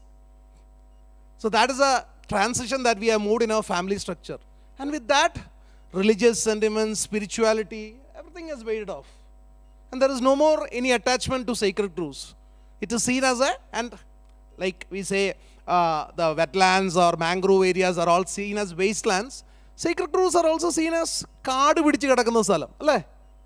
ഇവിടെ ഒരു wedding മോൾ വന്നിരുന്നെങ്കിൽ, അല്ല ഒരു wedding hall വന്നിരുന്നെങ്കിൽ, അവിടെ ഒരു മോൾ വന്നിരുന്നെങ്കിൽ, അല്ലെങ്കിൽ അവിടെ ഒരു ടേഫ് വന്നിരുന്നെങ്കിൽ. ഇപ്പോൾ കഴിഞ്ഞ കുറേ നാൾ കേരളത്തിലുള്ള ട്രെൻഡായിരുന്നു ടേഫ്സ് ക്രിയേറ്റ് ചെയ്യുക. And recently only I got to understand what is the real reason for why so many turfs were blooming out in Kerala. I don't want to name it. There is a lot of political and corrupt system why turfs were coming up in Kerala, reclaiming paddy fields and wetlands. അപ്പോൾ നമ്മുടെ ഒരു sense of based on how our lifestyle has changed from a very, the same with energy. ഞാൻ ഏറ്റവും കൂടുതൽ എല്ലായിടവും പറയുന്ന ഒരു കാര്യമാണ്, നമ്മൾ കേരളത്തിൽ ഈ global warming and climate change ഒരു റിയാലിറ്റി ആയിട്ട് എടുക്കുമ്പോഴത്തേക്കും നമ്മൾ we need to understand why it is happening. കേരളത്തിൽ നമുക്ക് unfortunately we don't have thermal power plants. Why don't we have thermal power plants? Because we don't have any fuel to run a thermal power plant. കായംകുളത്ത് NTPC thermal power plant ഉണ്ടായിരുന്നു. It is closed down because we don't have naphtha. And now NTPC, the whole area is being converted into a solar plant. We don't have a nuclear power plant. Why? Because we don't have land, uninhabited vast tract of land along the coastal area. മനുഷ്യവാസമില്ലാത്ത വലിയ area വേണം തീരപ്രദേശത്ത് നമുക്ക് ആണവ നിലയം വേണമെങ്കിൽ. We don't have that. So all that we had was hydroelectric power projects. And that is catering only to 40 to 50% of the energy consumption that we have in Kerala.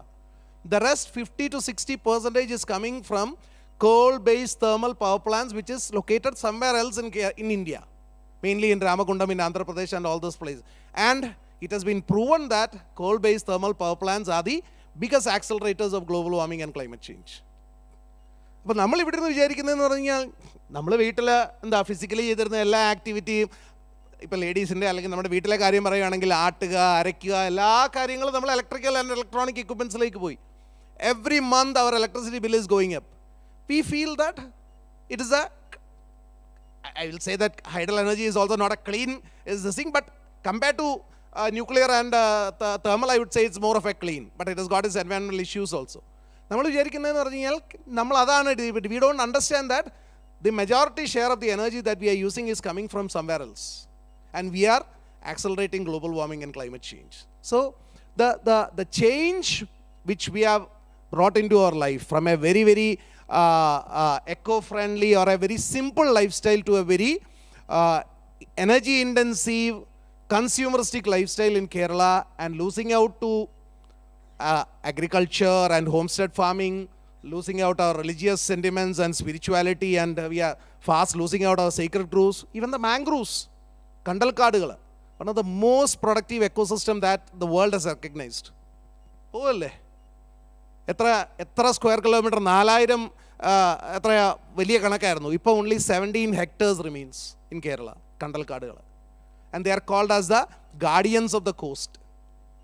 So that's the major issue that we are trying to bring the whole world into Kerala, and Kerala is losing, even in the case of Kera, the coconut tree. So that's a very, very dangerous trend that we are having, and that is a reason for not just global warming and climate change, but also all the other environmental challenges that we see around us. Especially what you mentioned about coconut, I was not aware. I'm shocked to hear that. Yeah. Tamil Nadu has more coconut plantations now, better managed coconut plantations than Kerala. Right. I'll move to Dr. Shijo and kind of continue what Ranjan was speaking on. So looking at this, and because you are involved with GHG emission estimation, inventory, and a lot of research activities that you have been carrying out, I was really interested to hear when you spoke about paddy cultivation and the kind of emission that is happening through paddy. Of course, there would be a different way or a better way to do the entire agriculture or cultivation so that we can bring down the emission. So I'm assuming that you would be working on those. So looking at what you are doing, and also looking at the unique geography when we look at the state, we have extensive coastline, we have Western Ghat, and intricate river system, which Ranjan was mentioning that most of the river are polluted, and there's a lot of tourist related activities also which is happening, especially in the backwaters. I don't know the other river systems how those are polluted. and it also adds to the vulnerability, the risk of vulnerability. So, in light of these issues, if you can elaborate on some of the specific ways how it has impacted the livelihoods of people across Kerala, uh, and what are some of the emerging, I would say, solutions that is emerging. So, the challenge or how livelihood has been affected, but also if you can talk about some of the work that people or communities have initiated to tackle this. So, first on that greenhouse gas inventorying, എനിക്ക് ഉറപ്പിൽ നിങ്ങൾക്ക് എല്ലാവർക്കും അറിയാവുന്ന നമ്മുടെ greenhouse gas എമിഷൻസിൻ്റെ 50% is coming from transportation sector. ഇത് അറിയായിരുന്നോ? ഇങ്ങനെയൊരു നമ്മുടെ നാട്ടിലെ ഏറ്റവും കൂടുതൽ ക്ലൈമറ്റ് ചേഞ്ചിന് കാരണമാകുന്ന കാർബൺ ഡൈ ഓക്സൈഡിൻ്റെ emission is coming from our road ട്രാൻസ്പോർട്ടിൽ നിന്ന്. ഓക്കെ. സെക്കൻഡ് എന്ന് പറയുന്നത് നമ്മുടെ ഇലക്ട്രിസിറ്റി അങ്ങനെയുള്ള കാര്യങ്ങളാണ്. തേർഡ് എന്ന് പറയുന്ന വേസ്റ്റ് സെക്ടർ, നമ്മുടെ ഹൗസ് ഹോൾഡ് ലെവലിൽ ഉൽപ്പാദിപ്പിക്കപ്പെടുന്ന ഹൗസ് ഹോൾഡ് സെക്ടറിൽ നിന്ന് വരുന്ന waste, that is also contributed. Maybe Madam can better say about those kind of things. And then moving on to the geography of Kerala, you all know that we got an extensive coastal land, then we have midland, and then we have highlands. ഈ coast ലാൻഡ്സിലാണെന്നുണ്ടെങ്കിൽ for example we have done few works on sea surge events, കടലാക്രമണം എന്ന് നമ്മുടെ ഭാഷ മലയാളത്തിൽ പറഞ്ഞു കഴിഞ്ഞാൽ. And we understood that from in the last 1 decade, from 2012 to 2021, we counted how many sea surge events happened along the Kerala coast. കടലാക്രമണം എത്ര പ്രാവശ്യം ഉണ്ടായെന്നുള്ള കാര്യം സ്പെസിഫിക്കലി ഞങ്ങൾ കൗണ്ട് ചെയ്തു. We observed 684 events. അതായത് ലാസ്റ്റ് 1 decade നിയർലി 700 കടലാക്രമണം ഉണ്ടായിട്ടുണ്ട്. And that sea surge was very prominent in the recent years.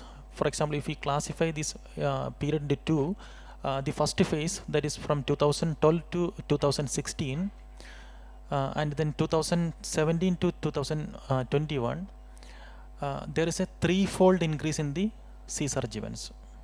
Okay, and that varied depends on the district. For example, ഏറ്റവും കൂടുതൽ കടലാക്രമണം ഉണ്ടായത് ട്രിവാൻഡ്രം ഡിസ്ട്രിക്ട്സ് ആണ്, followed by Kollam district. Okay, there were 121 sea surge events happened in Trivandrum districts, and followed by Kollam, and then Alappuzha, and then Ernakulam. Mostly the southern coast are more vulnerable to sea surge compared to the northern coast. ഇനി അത് നമ്മളതിൽ പറയുമ്പോഴത്തേക്ക് നമുക്കറിയാം, we got A extensive cost line and district പറഞ്ഞു കഴിഞ്ഞാൽ Trivandrum got A large or ഒരു large ആയിട്ടുള്ളൊരു cost line ഉണ്ട്. But compared to Ernakulam, it's only 80 kilometers or something. There it is something like, in Ernakulam it's something around 40, and the other one is something at 80 kilometers. So we need to standardize where exactly or how to standardize. We can do that in every kilometer how many events has occurred. So we counted in every 10 kilometers how many events has occurred, and we came to a different result. That is, Ernakulam had the highest number of sea surge events compared to other districts. അപ്പോൾ ഇങ്ങനെ വളരെ വ്യത്യസ്തങ്ങളായിട്ടുള്ള കാര്യങ്ങളാണ് നടന്നുകൊണ്ടിരിക്കുന്നത്. ഇനി അതിൻ്റെ ഒരു impact എന്ന് പറയുന്നത് നമുക്കറിയാം. Ranjan was mentioning about fishing days. Fisheries department impose ചെയ്യുന്ന ചില restrictions. When there is an alert, the government give an advisory that you are not supposed to go to the sea. What will happen? The number of fishing days will be less. And when the coastal sea surge is happening, a lot of our houses get flooded. So we need to have a solution to stop these sea surge events to happen. So in order to do that, either we can do it, we can shift those people from those coastline to interior areas, or we can bring tetrapod like structures into the coastal belt. Okay, so one of the intervention government of Kerala was doing that. They have a project called Punargeham, and they plan to shift nearly 18,000 families from coastal line to interior areas. They were giving something like 10 lakh rupees if somebody wants to shift from the coastline, and it costed something like 2,500 crores of rupees. The other possible option is that we can implement or we can build tetrapods along the coastline. So for Chellanam, we have done that project, and for constructing a 7-kilometer tetrapod line, it took something around 250 crores of rupees. 254 crores of rupees. Okay, that means for 1 kilometer we have spent something around 36 crores of rupees. Just imagine if we want to build a sea wall along the Kerala coast, we need to have an amount of something in the something like 20,000 crores of rupees is needed. So അങ്ങനെയുള്ള പല ഒരു issues ഉണ്ട് ഇതിൻ്റെ അകത്ത്, which I don't think we can afford those kind of things. Then moving on to these midland areas, something which is again I talk about a lot of research and a lot of research articles.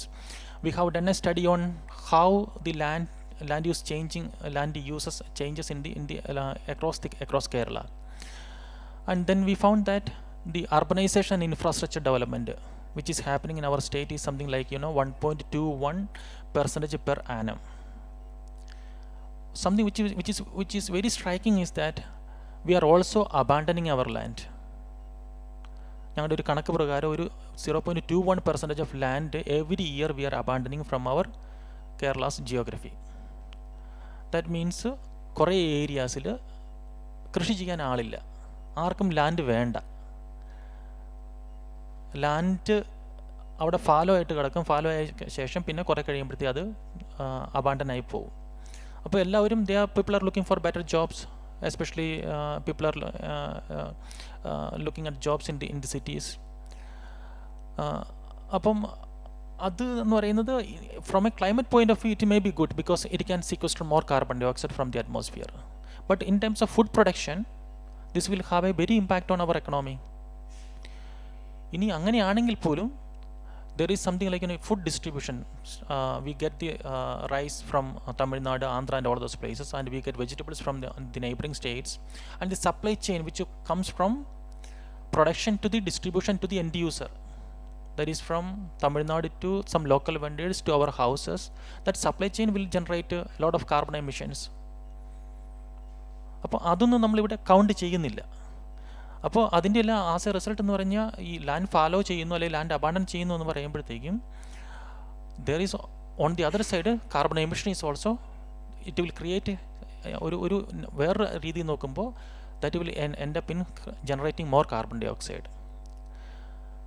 പിന്നെ മറ്റൊരു രീതി പറഞ്ഞു കഴിഞ്ഞാൽ നമുക്ക് Highlands അല്ലെങ്കിൽ നമുക്ക് western guts, നമ്മുടെ ഒരു this Western Ghats is known as one of the 8 hottest hotspot of biological diversity. ഇതുപോലെ ഉള്ള ലോകത്ത് ആകെ 8 സ്ഥലങ്ങളേ ഉള്ളൂ വെസ്റ്റേൺ ഗട്ട്സിനെ പോലെയുള്ള. So that it self shows how important this western guts in the global biodiversity conservation or global conservation of nature and natural resources. ആ ഒരു ഏരിയയിൽ there are so many endemic species, nearly 30% of the species are endemic. If something happens to those species, that species will get extinct. Probably you might have heard about the story of dodo which was in the Madagascar. Like that, there are several species which get extincted, especially the small invertebrate insects, small animals. We always talk about elephants, tigers, leopards and so on, but there are so many wide range of animals and plants who really rely on the optimum climatic situations. And similarly, if you talk about the people in the highlands, I can tell you the story of Pulpalli. Once upon a time in Wayanad, Pulpalli area, it was very famous for its pepper production. And now what happened? Because of the erratic rain, this pepper production is gone down. And all the Wayanad area, if you travel, you can see that coffee plantation, because coffee is a very versatile plant. It can survive in different kind of environment. So that kind of situation is existing throughout the Kerala. So yeah, that is what happening, and we really need to think about what are the interventions that we should bring in to address the climate realities that we are facing. Okay. Okay, thank you. Ranjini, you have taken something which really wouldn't have been easy to start with. You know, even going through the kind of raw material that you need and then applying your design and everything. Now, considering what you have gone through, the challenges that you have faced, any other, if there is a community level effort or community want to, you know, work on any aspect to promote the Kerala culture, or looking at, you know, how you use the natural resources to, you are working with a waste product, but if there is a need or willingness from the community, how that mobilization will happen, how that empowerment will happen, what is the current state in terms of, you know, if you talk about community owned action or community driven action on climate change? I would say, like, what I do is normally it's a teamwork. We sit together. It's a bunch of people who talk about waste. It's not very pretty to hear because we fight on waste. We talk about the small nitty-gritties of it. And I basically come from a artistic background, so I do paintings. That's what it's all started with. So a small thing is that I used to go to scrap collecting centers with my husband. He's a sound designer, so he had to get these peculiar materials which only comes from the scraps. So that's when I got introduced to these scraps, which were, if you see it from my point of view, it was just some random material which used to spark a curiosity in me. It was just curiosity, and the art I tried to bring it on. And at one point, Climate Collective, which Mr. Karthik had already mentioned, so I was part of their Launchpad program. And this gave me the wider vision of what waste, the problem of waste in India is creating. Though it is like, you know, I can't, or the team, the whole thing, Vapasi can't solve the problem in all the cities, but we are trying to do it from a grassroots level.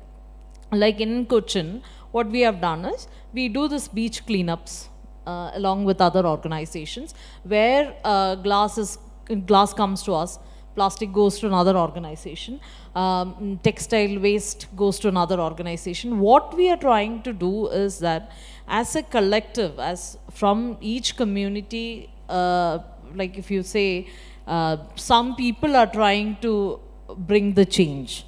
That change is very nominal at the moment, but over the time it is going to be amplified. Like if I'm sitting here and talking to the eminent people in the panel, like 2 years back, if you ask me, I wouldn't even think about coming here.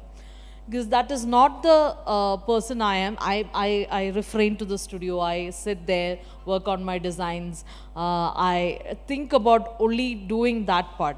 But then I realize that there is a bigger change which is important. So now what we do is, like Mr. Ajay was asking, there are community-based actions we do. We do workshops, we do awareness classes to make people understand waste is a huge problem. So was mentioning about the greenhouse effect. So the gases which comes out, how it does, is a thing which is very scientific. But how we can prevent that is to prevent these pieces going into the waste. We can actually take a step think what is going to the waste. Is it really supposed to go to the landfill, or is it something which you can do, there is a change which you can bring. So for me, when I started collecting waste, it was very funny that because everyone is, you understand Malayalam, so ഞാൻ എല്ലാവരുടെ അടുത്തും ചെന്ന് ഇങ്ങനെ waste ചോദിക്കുമ്പോൾ they're like, oh, ആക്രി. So ഇപ്പോൾ തൃപ്പൂണിത്തുറ ഭാഗത്ത് I am based out of Tripunithura. So Tripunithura ഭാഗത്ത് ആർക്കെങ്കിലും എന്തെങ്കിലും കളയാനുണ്ടെങ്കിൽ they will call me. So I was brought up in Dubai, so I had a life I never used to see about waste. We used to put it into the chute, it goes down, we don't know where it goes. So ഞാൻ വളരെ comfortably ഇതിനെക്കുറിച്ച് അറിയാതെ ജീവിച്ച ഒരാളാണ്. But when I shifted to India, I realized there is a huge problem. The first problem, I saw it in my house, where I was like, there is no place to dump this wet waste, the normal waste. So I was like, what are you doing? So luckily we are staying in a place where we had a lot of land was there. So people are like, we will dump it here. We will just take this thing and put it there. I was like, how is it sustainable? How can you do this for the longest period of time? How much time you're wasting on measures which you could have done it another way? So the first thing was like, let's start from the beginning. I put a plant there. So let's put a plant where you can get gas out of it, and the waste is also taken care of. And that was it. Then I didn't have to think about that waste. Then it came to plastic, then it came to glass. Then I realized that every single thing is a problem. So for me, it was more of a learning. I didn't start it as like, tomorrow I'm going to solve the problem, so let me do something. It was not like that. It was my understanding about art and curiosity which took me to a brand which is working on waste. So now what me and my team does is like, we pick waste, which is a huge problem. Like there are organizations working on plastic, which we are also trying to be with them. Like we ideate together, sometimes collaborate with them. Glass is something which we are working. So they come to us, they're like, look, there is a problem here, so do you want to intervene? So this is the kind of approach we are trying to do. And corporate workshops for that matter, that makes a lot of difference, because then it goes to next set of houses. Then there are people going and talking about it from schools, everywhere. I learned about things from my school, because in the education system that is inculcated that waste is a problem and you need to know it. So this is something which I learned from the school. Over there, the waste was never taught because it was in the chute.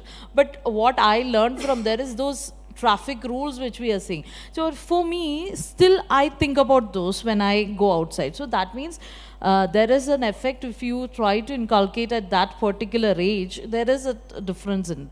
So you need to start it young and take it to another level. That is a community-based action which can, probably it will take some time. It's not very easy because it is a grassroots level approach. But with time, there are a lot of other companies which are coming up with this. It is, so I was mentioning about methane gas being produced. I have gone to a couple of college fests where they come up with ideas which we never think about. I met a person who was working on smoke buds, the cigarette buds. Cigarette buds is a huge problem which we don't see right now.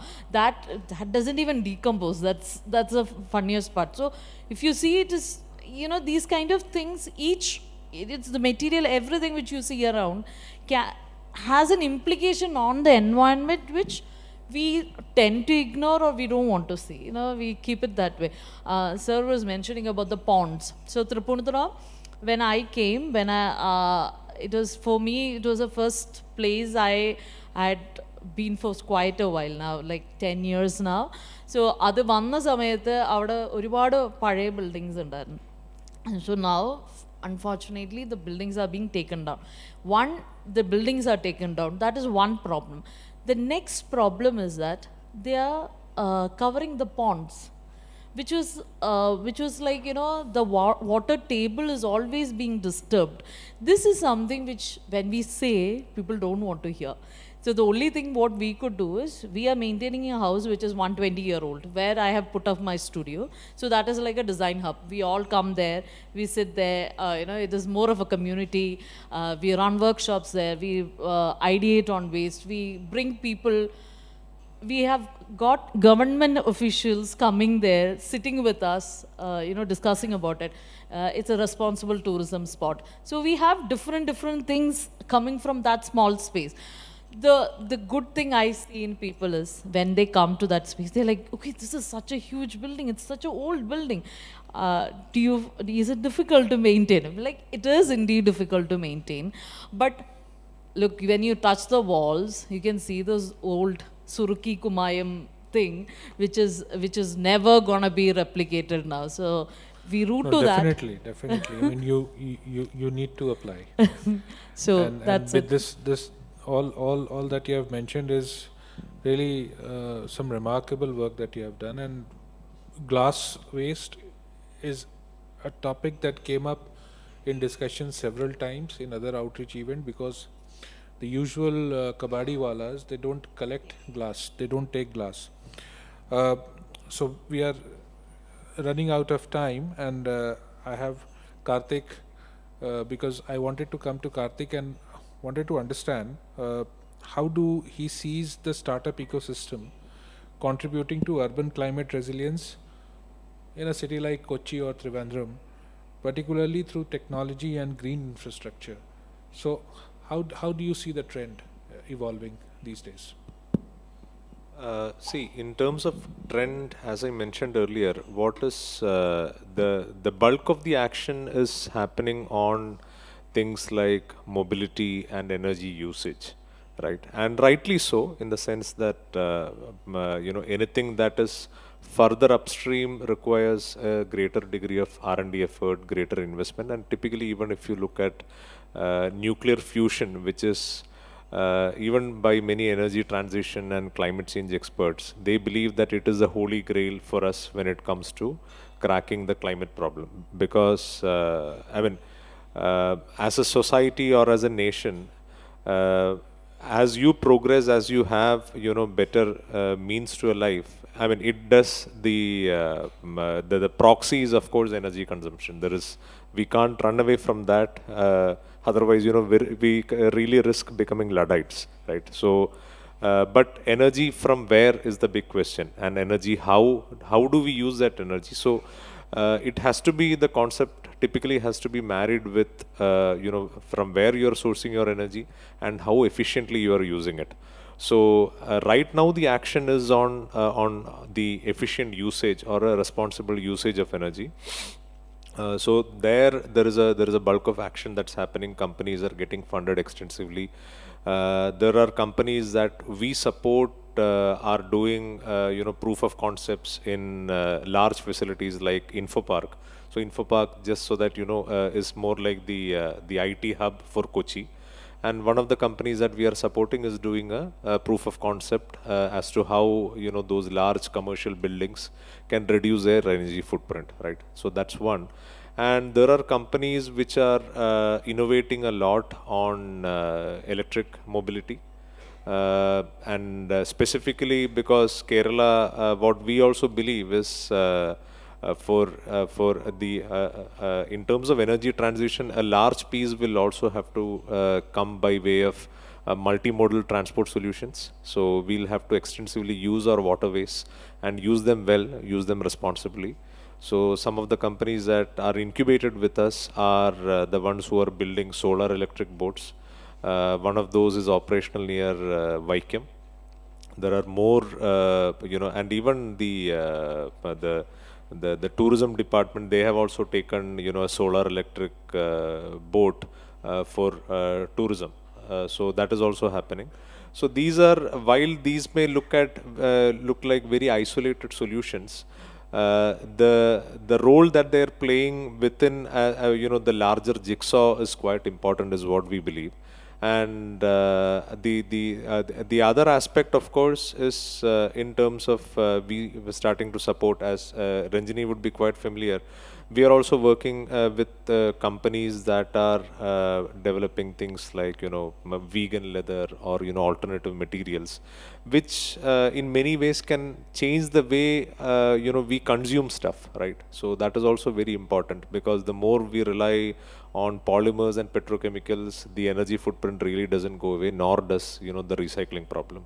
So those are areas where we are seeing the thick of the action, but there is also good bit of action picking up, in on the upstream side. So one of the funds that we work very closely with has actually funded a startup that is trying to do nuclear fusion through high energy lasers and inertial confinement. I'm sorry, I just threw out a lot of jargon, but so it's a new method of creating nuclear fusion, and which hopefully, I mean, we still don't have much of a visibility on how long the gestation cycle would be, but once it happens, it should solve for a large problem.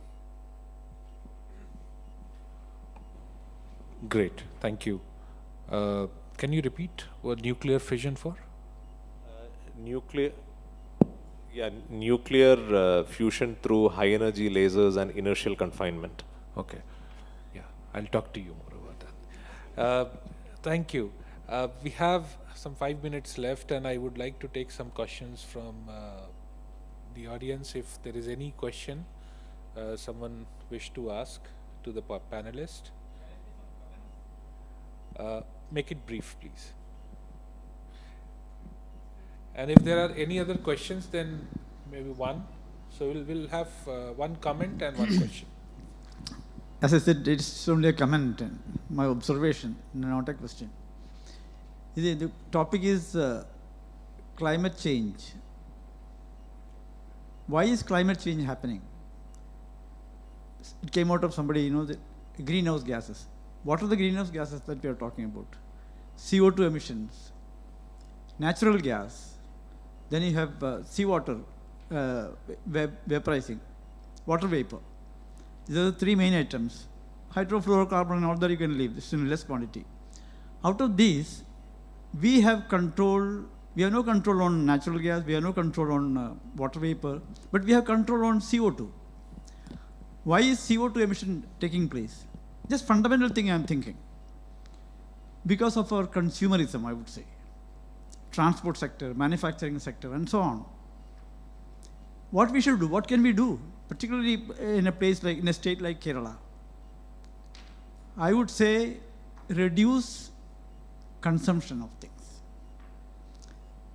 Couple of decades back, I have heard a talk in a seminar in a group like this, that be stingy in consuming things. Consume things only when it is absolutely essential. And that will reduce CO2 emissions, one way or the other. Now, what is happening now? Take, for example, our mobile. Every once in 2 years, people are throwing away the mobile phones and then buying a new one. Unnecessarily, the market is pressurizing the public to consume more and more things and new editions of it. This is a fundamental reason why CO2 emission is increasing. So, point taken, sir. Yeah. And this is something related to what one of the panelists also mentioned about responsible consumption. Reduce consumption or responsible consumption? Recycle, repair, and so on. Absolutely. For example, I'm not just preaching something. I'm still using the same car which I've been using for the last 18 years. I'm still going ahead with that. Thank you. Thank you. Yeah. Your question, sir. Yes, I have a number of questions to each of the panelists. Just one question. One question I will pose to every single panelist is the concept of renewable energy credits. So I'd like each of the panelists to talk about that and what their opinion is, if it is there, how we use it in India, because I've not seen much of this. Because I'm basically a management consultant, I talk to a lot of companies, and nobody's willing to talk about climate change, although every single sector I deal with is impacted by climate change already. Right from cardamom, I have issues with microbursts happening in cardamom plantations. I have people with STP and ETP issues because of recycling problems, so a variety of issues. nobody's willing to talk about that because they'll say, ഇത് കാശ് കൂടുതലാ ഇതൊന്നും ചെയ്താൽ നമുക്ക് profit ഉണ്ടാവില്ല. There will be no profitability which comes out. How do you enforce that profitability on the balance sheet? Without that, I am not able to talk to any other company. So REC, renewable energy credits, is one area which I think is possible. What is your opinion? You know, I'm sure panelists would have answers to it, but to respond to your question, this is something which these kind of questions still comes from the board, from company CXO, but at the same time there is growing understanding. You heard Vishnu initiating by saying that JSW as a company is not just looking at credits. They are looking at a market which is driven by sustainable products, whether it is green hydrogen, which is now used as an energy source for producing steel and even aluminium, which is ultimately then going to automobile sector. So there is a lot of initiatives which are being now taken using renewable energy, which is becoming profitable. So companies are doing it only because, end of the day, that is going to be profitable. Number two, they are taking steps towards decarbonizing, not to trade off between profit. So decarbonization is also based on long-term revenue model. No company would survive if they start making loss. So there are such initiatives which the companies are taking. India has a climate, as carbon exchange. Any kind of, so there are two ways it is done. One, either you do offsetting or you do insetting. Insetting is where you actually conserve or decarbonize within your plant, within your system, and that carbon goes to the exchange. Offsetting is you are not able to do it, but you do something else, and then you use that for trading. That's broadly the concept. Because I'm pressed against time, I thought I will give an answer to this question. I am sorry, sir. Very quickly, but very short question and very quickly. Is it a comment or a question? Comment, I would say, in the lunch, we will be breaking out for lunch, so we can discuss that one-to-one. But I am pressed against time. It's only 30 seconds left, so I just wanted to be a good moderator. But unless and until you can give your comments, sir, after the session. We are a small populace here, so we can discuss this. Thank you so much, ladies and gentlemen. It was very, very insightful. It was really a lot to learn for me. Of course, except me and perhaps Ankit, everyone is from Kerala, so you kind of reinforced what you already knew, but good meeting you, and thank you once again to this lovely panel, lovely audience. This is Ajay Pandey, and I'm really thankful to all of you. Over to you, ma'am. Thank you so very much, dear panelists and a very respected moderator. So can we have a big round of applause to all these wonderful panelists for this thought-provoking session that we had now. And this is not just over. We, people of Kerala, and especially JSW and Times of India, have to give you something like a small token of love, a memento. So for that, requesting the very respected Mr. Ajay Pandey to please felicitate all the panelists we had in this amazing session today.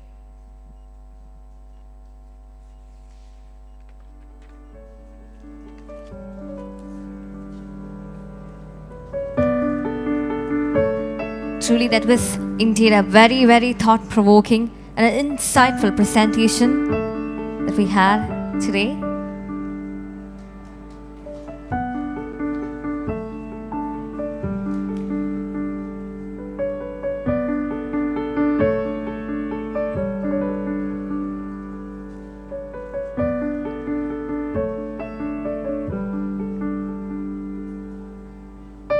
So ladies and gentlemen, I think we should give that big round of applause to everyone when everyone receiving that token of love, because it is our responsibility to show our love and affection.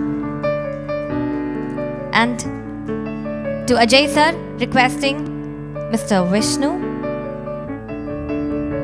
sir to please felicitate our very own moderator, Mr. Ajay Pandey.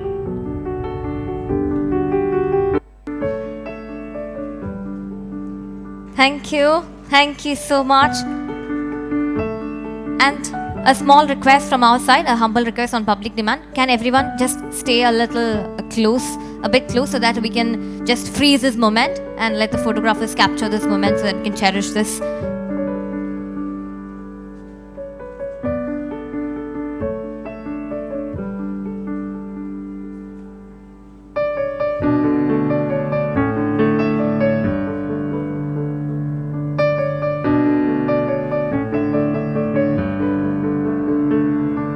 Thank you. Once again, a very big thank you to each and everyone for making this panel discussion truly inspiring. As we draw this enriching discussion to close, I would like to remind everyone that the last day to submit your applications is 1st December 2024 for the 12th Earth Care Awards.